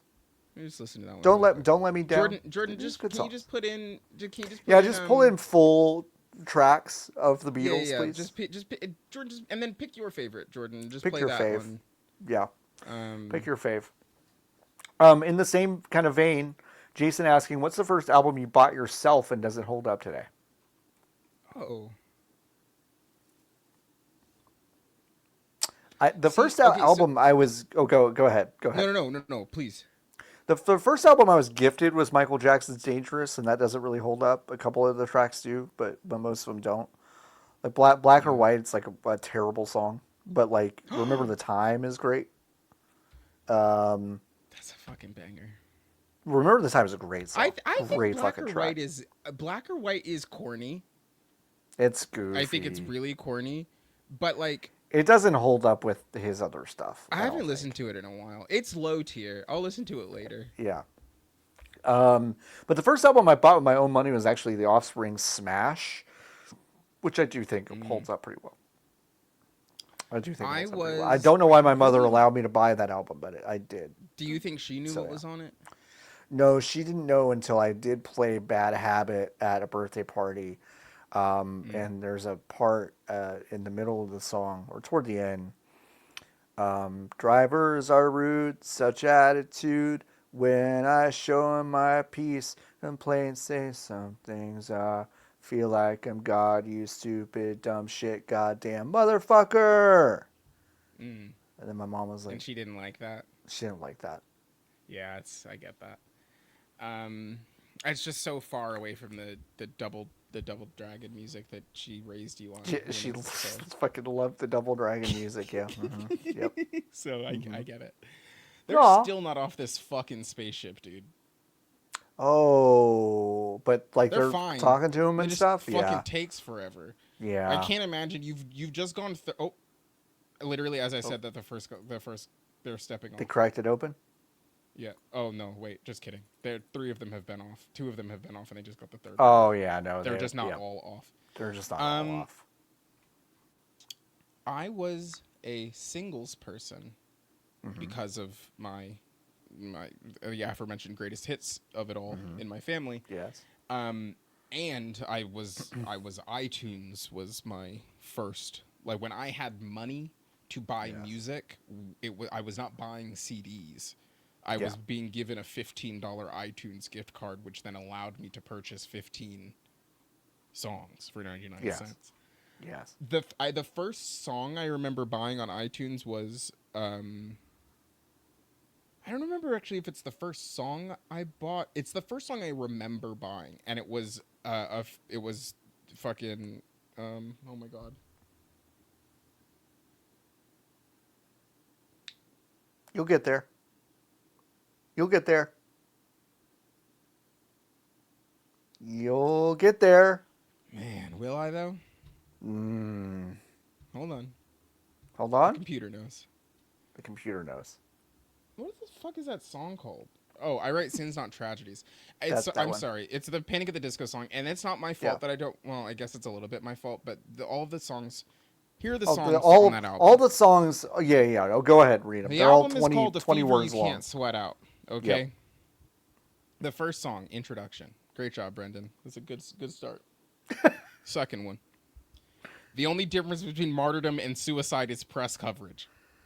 It's track 2. This is your first album. That's track 2. Man. Number 3. London beckoned songs about money written by machines. Oh, Nails for man. breakfast. Tax for snacks. Camisado. Time to dance.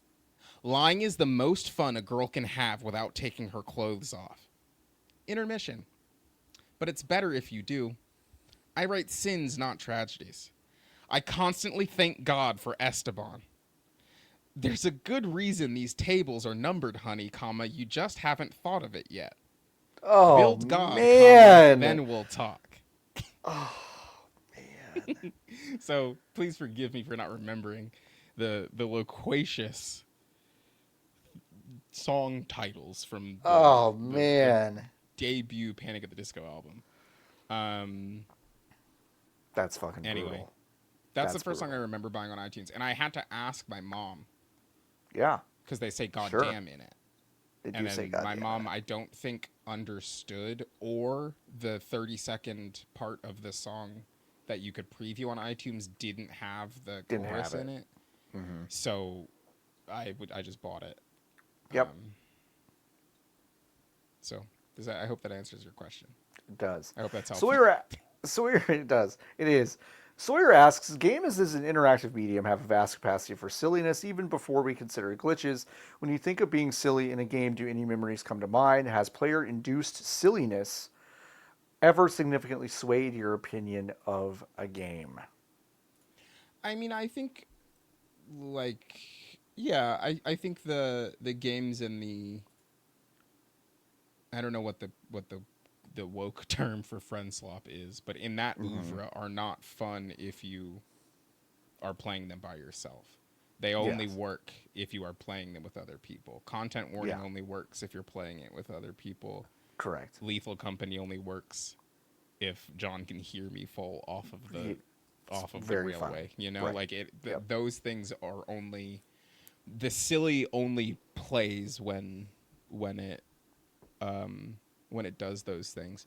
I think the silly is multiplicative in some instances. I know it's John's favorite game, but Saints Row 3, right? Like I Sure. played that at such a specific time and place Yeah. in the development of what I thought was funny and what my friends Right. around me thought was funny, that Yeah. like it self-contained almost Right. it definitely does not hold up now, but like at the time when I played that game by myself and was having a good time because of how off the wall goofy it was. Sure. And then the fact that I could then play it with my friends also, and Yeah. then we each could do all of the silly things together, Yeah.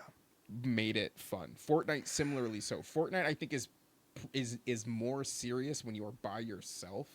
Oh, But for when sure. you are playing it with another person and you get the lineups that we were joking about earlier, where you get Yeah. Avatar Aang and It the feels like it alien from surfaces. Alien. I feel like when you're playing with Yes. other people, that stuff is just surfaced more Mm-hmm. like readily in front of Yeah. you, and you're like you're able to take in the silliness in a safe place because Yeah. you've got two people who are not trying to kill you with you.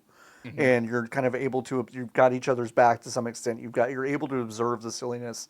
Where I think if you're solo, it's like, I've got to take this fucking shit seriously. Yeah, exactly. Ariana Grande could be around any corner. No, you know? exactly. And Right. it then is silly, obviously, when Ariana Right. Grande lights your ass up. But like, Right. it is. You go into it silly when all four of you are Ariana Grande, Right. and you turn the corner and Darth Vader is there. Yes. Yeah. So.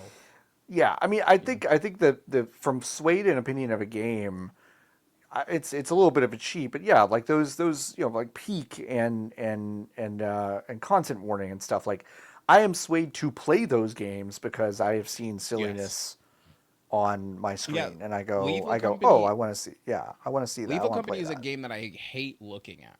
Nor Yeah, like sure. there's no environment wherein I would choose it, like where I would choose to play a video game that looks like that, because aesthetically it is so far away from what I want you to like. look at. But because of the things that are possible within it, I am more likely to play it and have played it Totally. and had a really Yeah. good time. So Yeah, yeah. Yeah. My Hero Zero asks, are there some candies just holiday specific, even if they're available year round? You won't catch me eating Peeps outside of Easter, for example. Now, first of all, Peeps are you fucking wouldn't disgusting. You wouldn't No fucking matter catch what. me eating a peep. So Yeah. ever. Ever. No. Peppermint bark, I guess. But that's not my choice. That is a Ghirardelli choice. That's a Ghirardelli choice. Like, I can't. I mean, I guess I could. I haven't, like, stopped to look and see if Ghirardelli sells it all I the haven't seen time. it. I haven't seen Yeah. that they sell the peppermint bark all the time. I wish the fuck they did. I absolutely wish Oh, they did. man. But, like, I'm only eating peppermint bark when it is in the store. And then when Yeah. it is not in the store, I'm not eating it. I actually Yeah. think that's the only candy that I feel is seasonal because I eat like I just like candy. Yeah, candy's good. So I just don't. They're about to fucking I hate me at the dentist this week. I bet, yeah, or love me, I guess actually. at my day job, I work with someone in the HR department who is just lovely. One of my favorite people I work with, and her whole family. And that's the phrase that she has used. Okay, her whole family works at Mars, so she'll Except just for her? show up.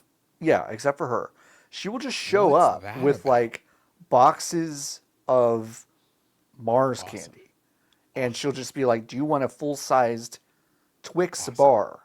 And I go, Yes. "Yeah, I do. Absolutely, I do. Yeah. It's great." Wow. I've stopped short of just saying her name, but you know who you are, and you're very special to me at my workplace for giving me candy. I really appreciate that. God, do you even like candy if it's around you that much anymore? I don't think so. No, she seems exhausted by candy. Yeah. Like she'll carry the What a box around because she horrible- knows what a how she horrible knows. thing. I know. I know. What a horrible I thing. know. I know. I know. I know. Wow. I know. What a terrible thing. I know. I know. Haneker asks, other than croutons, I actually really like this question. Other than croutons, is there any food you think tastes better after it's been sitting out a while? My dad would leave an open box of Peeps out. What the fuck is the deal with Peeps this week? My dad would leave an open box of Peeps out for... Okay, well, I didn't actually read this whole question. Holy shit, Haneker. My dad would leave an open box of Peeps out for a month before eating them. That is crazy. That's a crazy thing to say. Does it turn them into like just Charms? crunchy? Yeah, right. Yeah. That's what it Marshmallows? feels like it's got to do, right? That's tough. That's tough. Food that tastes better when you leave it out, other than croutons. My answer is like a little bit weird. I think when I was thinking about it earlier, which I just read the full. I only read the question, first part of the question. Yeah. I have a weird thing. I don't think cold pizza is good. I think a hot pizza is great. Yeah.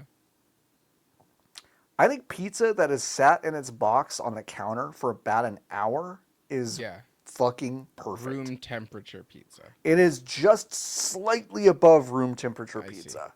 And it is like, I think it is the, if I figure out that like someone's ordered pizza and I didn't know about it for an hour, I'm like, fuck yeah, absolutely. Yeah. And it's going to be really good. My answer to this is Oreos, but it is because of how I eat Oreos. That's horrifying. You know, you're aware of this. Am I? Yeah. Okay. You take however many Oreos you want. You put them in a cup. You get milk. Oh, you pour the milk fucking over disgusting. The Oreos. You're then fucking you get a fork, and then you eat the I Oreos. blocked this out of my mind because it is fucking disgusting. You make a fucking Oreo slurry like a fucking sicko. I'm not letting them sit in there that long. Is there? I will concede this. Is there a small amount of Oreo slurry at the bottom of the cup at the end? Yes, there is. There is. Yeah. Am I drinking a cup of Oreo slurry? No. No. I'm mostly eating very soft Oreos. Right. Sure. Yeah. But there is some slurry at the bottom. There's some slurry at the bottom. At this point. Yeah. To you. Oh. So I guess that's my answer. I hope that leaving it out is perhaps not the. Yeah. No. Not the same, huh? Yeah. Not the same. Not the same. I just shared a little secret about me. Yeah. Haneker didn't ask, is there any food that just tastes better after you fucking slop it up and let it kind of rot? Slop it up and rot food? Is there any good stuff like that? He didn't ask that. They didn't ask that question. Their dad left peeps out. Peeps. I know, so Haneker. That's fucking disgusting. On the planet, I think they might be best suited to my way of living. Yeah. Horrible. Fonk asking two Fanbite-based questions, so we'll answer these. Okay. What was the story behind the Twitch channel Fanbite 2? Fuck if I know. I don't remember. I saw this question. I remember what the second Fanbite YouTube channel was for, Yes, but I do because we not split remember them what. off We're Well, splitting off like gameplay videos from VODs. from yeah. And was the idea. but I don't remember what the Twitch channel was supposed to be at all. It existed. Was the thing that's coming to me is that the second Twitch channel, I think, may have just been a way for us to route footage, for us to route video differently. Maybe. Because yeah. we didn't really have this was before we had vmix, which we used for 2 seconds, and it was before We did use it for like 2 all seconds. of like This is so complicated, but yeah. it's so fucking hard. And then like whatever the Giant Bomb has since moved on, but there are a couple of like things that do exactly what we wanted vmix to do, which is like you join a website and then you tell it where to look, and then you give that link to somebody else and they put it in as a browser source and it just puts it into OBS. Yep. Those didn't exist when in the halcyon days of 2021 or whatever. So it must have been something like that, and then we didn't use it because I think it was fucking dumb. Like it just, I think, was a bad idea to route it through. Or either that, or maybe we used it like if we were doing 2 perspectives at a time. Maybe. But I'm not 100% sure. Man, I don't remember. I literally do not remember. We should have been better at documenting stuff. We really should have been, and I should have been better at documenting things here as well. I mean, archiving is hard. It's hard. I still have on my GameCube. I still have a bunch of streams. Let's get them out. I mean, yeah, probably. Honestly, it would be At sick some as hell point. to have those hard drives back, because then I could make a NAS. It would be so sick.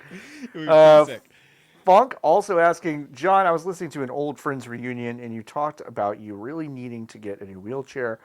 Did you get one? Yeah, I did, Funk. I got one. I got 2 actually. I took some of my fucking severance money and I poured it into 2 wheelchairs. One was a brand new wheelchair, totally new frame. That's the one that you can see behind me, with 2 new e-motion wheels. That was very, very expensive, and that's the wheelchair I use most often.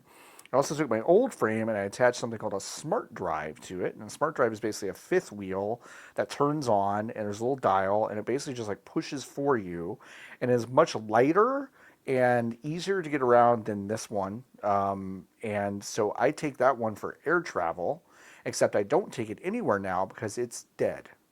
So it just doesn't work. Yeah, it's a $1,500 battery to replace. I was gonna say it's probably just cheap though. $1,500 battery. Saving grace, Nikki, and I hope I'm not voiding it by saying this out loud on a podcast. Saving grace in the middle of a recall right now, so I've got to get on the phone with them and send it back in, and hopefully they'll replace it. But I did get a new wheelchair, so thank you. Do your e-motion wheels or the smart drive have odometers on them? Do you know how many miles your wheelchair has? So the app that is connected to it is, I'm sure this is a good sign, has been depreciated and basically just not updating anymore. At one point, that would have been a place where I could do that, but they've basically stopped supporting that. Cool. Which probably just gives you like a cool like view into like. And that's what you want for a mobility device, personally. Your mobility device, yeah, I know. I totally agree. Who gives a shit what us dumb fucking crippled idiots want? Who fucking cares? It's so fine. Who cares, dude? Who cares? Nick asking, and I think I did this last week. John called Montauk upstate. That's fucking crazy. You did. I think I did. And crazy. here's the thing. And I'm not just saying this. I'm not just saying this because I've said so many dumb things on this show and elsewhere that I would just own and be like, yeah, I didn't know that. I deeply know that Montauk is not upstate. Sometimes I call Long Island and like going out that way upstate. Is that correct? Not at all. No, But not like, even a little bit. but I now, because at one point I did believe that, and now I've just kept doing it because I think it's That's funny. fine. It's a good bit. To call Long Island upstate. You know who I personally do not care if you make mad? Upstate New Yorkers and Long Islanders. Totally. I I know. couldn't give less of a shit if they're mad. I know. So I know. I'm always saying that Hempstead is the crown Yep. of upstate New York. It's the crown jewel. You're on the Artemis Mineola? spaceship. Mineola? There's a Mineola, New York. It's on Long Island. There's a stop on the lure. There's a Mineola, Texas. Maybe does it fucking suck? Yeah. Oh, yeah. It's awful. Well, there's basically the same. You've been to Sister both. sister Sister cities. Yeah. Chihuahua Pie. Now, what's a sister city? Quick. I think it's just if you're friends.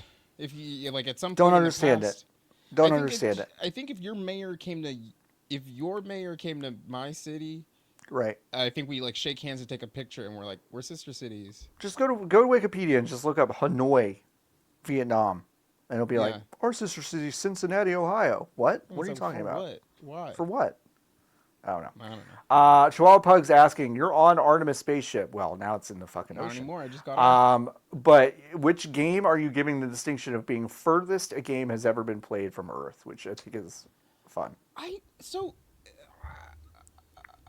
It wouldn't be one of my favorite games. No. It would be something funny. I am kind of shocked, actually, like legitimately and actually shocked. Yeah. That there is not, because they gave them on Artemis, they just gave them surfaces. Yeah. And there was like NFL coaches. Yeah, and with the blue child-proof case around them too. Yep. And the commentators kept calling them iPads. Yeah. Yeah. That's so fucking funny. The flight control's like, hey, can you take your iPad out? And Microsoft's like, fuck! We can't win Call them at all on services! this fucking thing. Today's thing, I was in the car when this happened. I was listening to it. But the today's thing, when they were inputting the coordinates and like the speeds and stuff to come back, they were in an Excel document. And they kept fighting the version name of the Excel document because it was different on the spaceship than it was the document on Earth. Crazy. And the commander radioed in and was like, "Yeah, I'm looking at Excel and the version, it's just version 2. Do you mean version 1?" And then she was like, "No, I mean version 2." And then he was like, "Oh no, I just don't think it's saved correctly. We're looking at a file called version 1, but the numbers say version 2." And I was like, damn, we're so fucking cooked. And you know who's more cooked? The Microsoft Corporation. I'm legitimately shocked that on the space station there has not been a mention of, we sent up a switch. Or we sent up a computer what can run Slay the Spire or whatever. Because they are up there for a long time. Yeah. And they do get their own time, and there are experiences that they could have disconnected from the internet that would not take up limited. I still don't really know how it works, but because they can stream video from the moon. I don't understand it. I don't. To me, watching this whole thing for the past 2 weeks, I've just kind of been like, I don't know shit. Feels like shit should be better here because I'm seeing some wild shit happening up hundreds and thousands of miles away from here. Like it feels like we should just kind of be living better if we could just figure that shit out. So the thing that really fucked me up today. So there's 2 networks. There's a deep space network that once you cross the threshold of the Earth zone, they switch to, and that's the field of bandwidth that we were using to get the video from the shuttle or from the capsule and all of that stuff. And like when they would say we're downlinking and sending these huge files that we were using that network. Yes. When they got close back today, they were within the range of the Earth satellites. The quality on the video using the exact same cameras, the second they got back to the Earth-based satellites, it looked like you were watching a 240p video. Trash. Right. But they were the closest they have been since they fucking left. Don't understand it. Makes Don't no understand sense it. to me. Makes no sense. Anyway, I'm taking Super Mario Run, and that's going to be the first video game that we're going to play. What a bummer deep space. answer.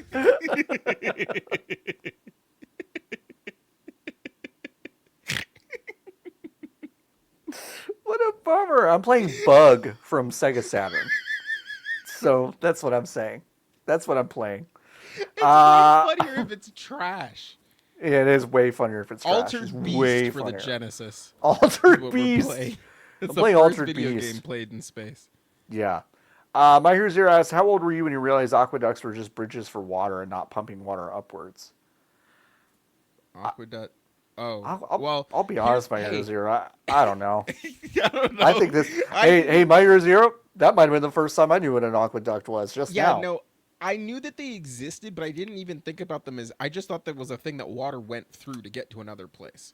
Yeah. I didn't even know that they needed to be elevated, which a bridge is to me. You know. Yeah. So yes. So today, I guess, is my answer. Yeah. Maca Brett asking, hey, how's it going? Doing all right? No. I mean, It's all right. I mean, yeah, for sure. For as all right as pre-war can be, yeah, bud. Pre-war, yeah. Hope you're doing well, though. Yeah. Jason asks, what's the best little guy for movies? I present for your consideration the Mogwai. Pretty good. Mogwai's pretty good. But they get scary. They get scary. Yeah, I think that disqualifies them for me to be best kind of little guy. entirely for me. Yeah. Ewoks are pretty good. Ewoks are pretty good.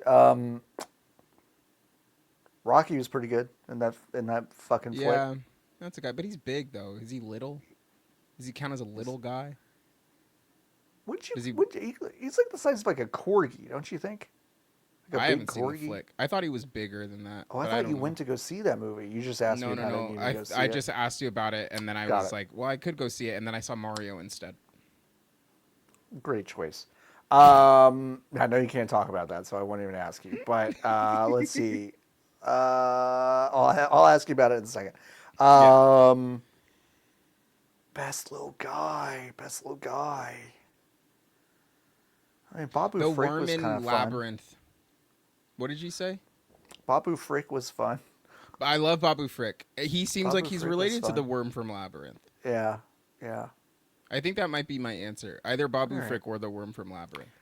Arcabian asks, which hygienic maintenance activity is the most offensive when done in a public space? I wouldn't consider like pooping a hygienic maintenance activity. It's one of those situations. It depends on how we need to. You and I need to come decide what public is. What public is? Yeah, I agree. Should we say airport terminal? I would say airport terminal. Yes. Yes. Because I was thinking, it always freaks me out when someone I see at work is brushing their teeth in the bathroom. Mm-hmm. But I would not say that's public. And also, whenever I see that, I am like surprised, but I'm also like, wow, you're really committed to your teeth. That's cool. Yeah, no, that's good. Yeah, that's great. I think let's put the wrapper on public here to be airport terminal. It's definitely flossing. I think it's for me. So flossing is crazy. The ones that come up for me are flossing and nail clipping. Ooh, well, like toenail clipping is. Toenail clipping, no fucking way. No fucking way. Like sometimes you have shit stuck in your teeth, and like, I think that you should maybe get up and just go to the bathroom and go to a stall and do it. I Yeah, do. probably. But am I going to harangue a person? And again, if you're at an airport bar and you're flossing at the bar, I think you should be shot. If you are sitting in your seat, not really doing anything, and there's nobody around you, and you've got something in your teeth, you could probably get away with floss pick out, like Sure. that is fine. Right. But for me, it's like nail clipping and toenail clipping, which is weird because I do not have a thing about fingernails and toenails at all. It's this is one of the most one of the most Jerry Seinfeld things I'll ever say. It's the Yes. principle. It's the idea Yeah. that you have You got your removed dogs out. your Yep. shoes and socks Yeah, you inside got your of the dogs out. airport, Yep. gotten a tool out, and then what are you doing with the clippings? Are Yeah, you I was leaving gonna them say. on the floor? I was gonna say if you got a nail clipper with the compartment, Sure, different. well, kind of different. Sure. I think fingernails. If I saw someone doing their fingernails and they had a clipper with the compartment, Yeah. I would almost not think of twice about it. That compartment can't hold big toenails. No, it can't. I can't. If you got your dogs out and you're clipping your toenails, you're a fucking worm, and I Yeah. hate you. To the wall That's with crazy. the airport bar flosser. Yeah, yeah, yeah. I agree. I agree.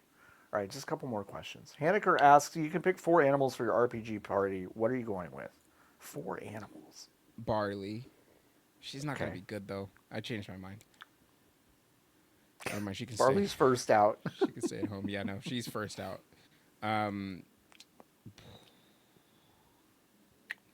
Give me. You know what? Yeah. Give me a red panda. Okay. Give me a like. Can I get like 3 brown recluse spiders? Sure. I don't want to see or interact with them, but I want to be able to like throw them at somebody and be like, "This is a brown recluse spider," and I can kind of get out of Okay. there. So a red panda and 3 brown recluse spiders. Oh, That's your party? was counting them as one Nikki, because they're little. your answer is a red panda and 3 brown Yeah, recluse Regis. spiders. We're going to Yeah, lock it Regis. in. That's Okay. I'm gonna lock it in. That's All right, my we're going answer. to lock it in. That's great. That's crazy. That's really crazy. That your answer is a red panda and 3 brown recluse spiders. That's a great answer, though. I'm really glad you asked that question. And I'm not even going to give you my answer because I can't do better than that. Classic Priest asks, VGBs is a great name, but if you had to be trendy and start a new media venture named in honor of a recent employment-related group trauma, what name would you pick? Yeah. Which is fun shade to throw at almost every single other outlet that One of is them. open That's because true. they did that. Bitten.co, if it's available, is probably pretty good. Bitten.co. Yeah. That's pretty good. I like know? that. I like that. I like that. Grace asks, is Nikola Jokic dudes rock? Yeah. And here's the thing: if he didn't have the horses Yeah. about him, he wouldn't Right. be. He would be Yes. a weirdo. Yeah. But the horses make him dudes rock. Yeah.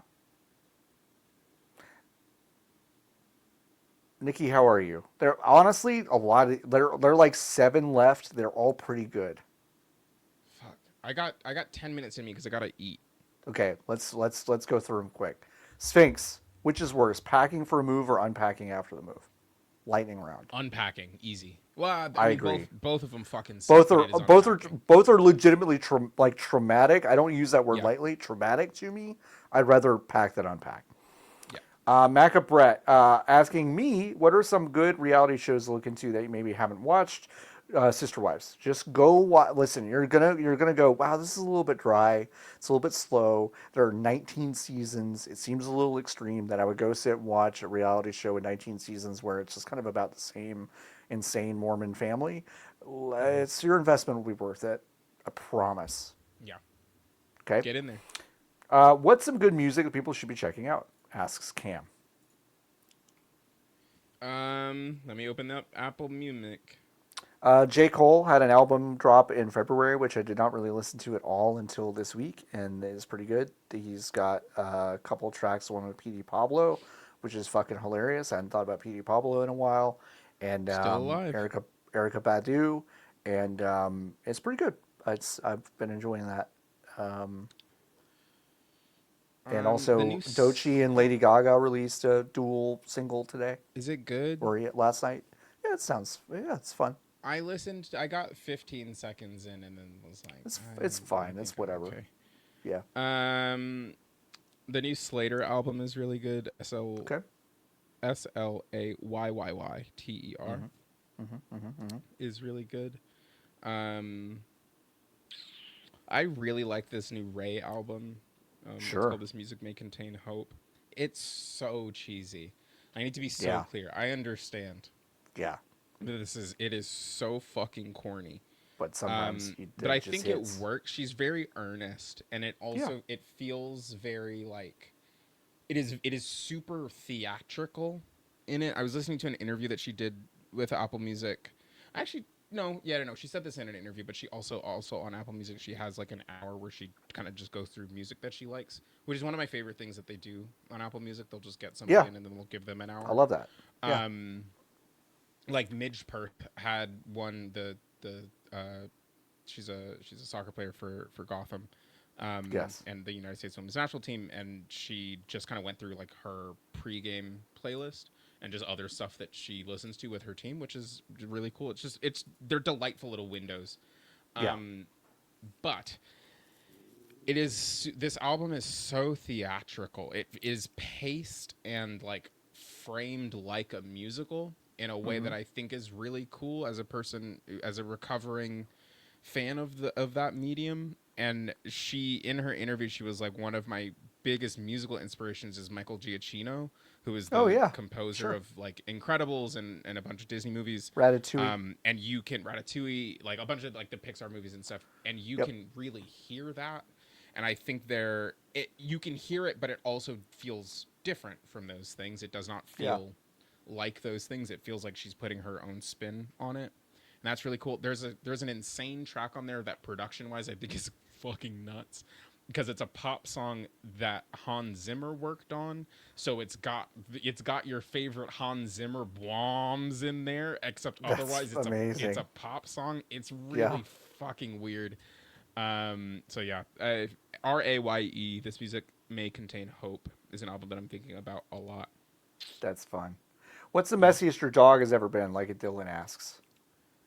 I mean, probably this is gross, but I mean, right after we got her, touch wood, hopefully this never happens again. Right after we got her, her anal gland Oh. got impacted and inflamed, so she had to get butt surgery, and that was unpleasant. But otherwise, like, she's pretty good. I've been lately thinking about like the idea of having a large dog because how do you keep your dog clean topic has come up a lot, and I'm like, if I cannot pick that fucker up and throw them into the bathtub and fix it, that's my whole thing. I literally do not want to be. It's my whole thing. I cannot be fucked. I cannot be bothered. Yep. Someone in the Discord was like saying imagine that the dog ran imagine through the woods. Right. Like imagine your dog just rolled in a ton of dead shit and smells as bad as you've ever smelled it, and then it's just running rampant throughout the house because you can't fucking catch it because it's too big. Yeah. No. And pick it up. No. But like no way. No way. No. No way. I can throw this fucker like a football if I wanted to. Yep, absolutely. All right, two more. Beard Dragon asks, my wife wants to know if John ships any characters from the pit together. She doesn't, but is curious about John's thoughts. Listen, I don't really ship people, but I've been enjoying that show. Everyone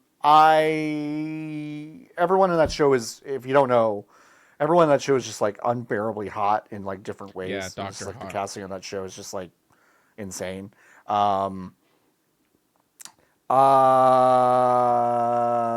I think that Fiona Dourif's character and Dr. Robbie should probably end up together, but they're not. That's not going to be a thing. So, anyway, well, dream's dead. Jason asking our last question, and there are a few we're going to move to next week because they're all good. Okay. Jason asking, what's the best thing you ate or drank lately? So I got this. I can actually just give you I think I took a picture of it, so I can give you the brand. If you have yours off the top of your head, John, do yours while I look through my photo library to find the. Yeah. whiskey. Wait, do I have the photo in my library? No, Did no, you no. send it to I found it. We figured it out, and Okay. I found it. Okay. I was saying you go first while I look through my photo library. Oh, and you go. find the name I of the go whiskey. first. I missed that part. Yeah, but then no, go ahead. we solved it because I found it. solved it. So we Okay, good. created Great. the stretch. Perfect. At the gross out, which is what I'm calling grocery outlet bargain market now. That's good. It's good. Yeah, someone That's else said it to funny. me and I stole it shamelessly. Got it. But now I call it gross out. The whiskey is called Second Glance, and it's a 5-year-old whiskey. I'm reading you on the label. It says Yes. New York International Spirits Competition, 94 points. That feels like a lot. I don't know what it goes up to. Probably 100. Out of 1,000. Yeah. So, and that's the thing. Like, I don't fucking know. It just says 94 points on it. Sure. Yeah. It's called Second Glance. It's a 5-year-old aged whiskey crafted by winemaker Dave Finney, and it's finished in Cabernet wine barrels. Okay. Okay. So it's just whiskey that's old, and then they finish it in the red whiskey that's wine old. barrels. Now, Sure. finishing in alcohol production, from my very brief understanding, can mean a million and one fucking things. A lot of it a lot could of mean things. that it just was in the barrel for 15 seconds and they drained it out of the other side of the barrel. Yeah, it could mean that. Mm-hmm. I don't taste any red wine in it, but the whiskey tastes bad on its own. However, Yeah. if you grab, also a gross out special, a bottle of Jarritos pineapple, Ooh. Okay. there is spice to the whiskey, and then you have the sugar zone from the Jarritos, and that's a good time. That's a if good I time. had like tahini or something in my house, that probably would also fuck, but I don't have any. But I've been drinking those this week. And that's really The good. best thing, I'll go with something I ate, and it's not fancy. I went to a business lunch this week at a place called the Bliss Brunch Cafe. No, I think it's called the Bliss Brunch Cafe. I think that's literally what it's called, and it's basically in a strip center behind the Costco behind where I work. And I met them for lunch, and they closed at 3, and we met there at 2. So we were the only people in there. We were rushed through there. The lady whose name I did not catch, who was both the manager and the server at the time, genuinely one of the nicest people I've ever had serve me. She was so sweet and good. But the people with me had a panini, a salad, and a panini. And Niki, I had something called the Bliss Stack, which was hash browns, egg, cheese, bacon, corned beef, sausage, Holy smothered in gravy, Holy with a shit. side Oh my god. of a cinnamon roll they cut in half, dipped in French toast batter, and then just put on a side plate. And so this is my move, folks. Like, and you need to do this. You need to go to a business you're lunch, right. and everyone's like, "Oh, yes, I'll have a salad and a unsweet tea, please. Okay, I'll just have a water, and I'll have a panini, but no cheese. Okay." And then you go, "I'm gonna order the fucking Heartbuster shit brick 5,000." And I'm going to eat the whole fucking thing, and I'm going to lock in, and I'm going to look you in the eye as you try to eat that salad and go, "Well, I've got to feel good for the rest of my day." And I'm like, "Not me. I got to go back to work and feel like I want to fucking die for the next 3 hours." And that's a power move. They'll respect you, It works every and you'll time. respect yourself, and it works every time. And that's the best thing I've eaten lately. Folks, this has been the VGB's Podcast, episode 97. We really appreciate you listening. This was a fun one. Lotus is not back next week, so we got to figure something out. Maybe we'll ask one of our idiot friends. We'll get someone. We'll get somebody. Shut up, Jesus. dogs. They were good though. They were good. That's They true. were good. They were on it in the beginning, but they settled down. Once again, go to bgbs.com/join the Hive. You can support us every single week and month and year for the rest of our lives, because that's how long we're doing this, how until long we're we're doing it. dead. Sean made me sign a contract. Yep, he signed it in blood. And we did not have any new reviews this week, but if you want to leave us a review, you can please go do that over at wherever you review podcasts. Wow. Amazing. I felt like I was going to plug something at the end of the show, and you know what? I don't remember what it was. Isn't that fun? Was it the controller? Was it? Are you It's doing not the stream football this weekend? I'm doing a stream for my charity, but by the time you hear this, it has happened already. It's happened already, so I might as well not tell you about it. So I don't remember, but we're gonna get out of here. Yeah. And I'm gonna eat, and Nikki's gonna eat. Yeah. And we're gonna go to bed and do this whole thing again next week.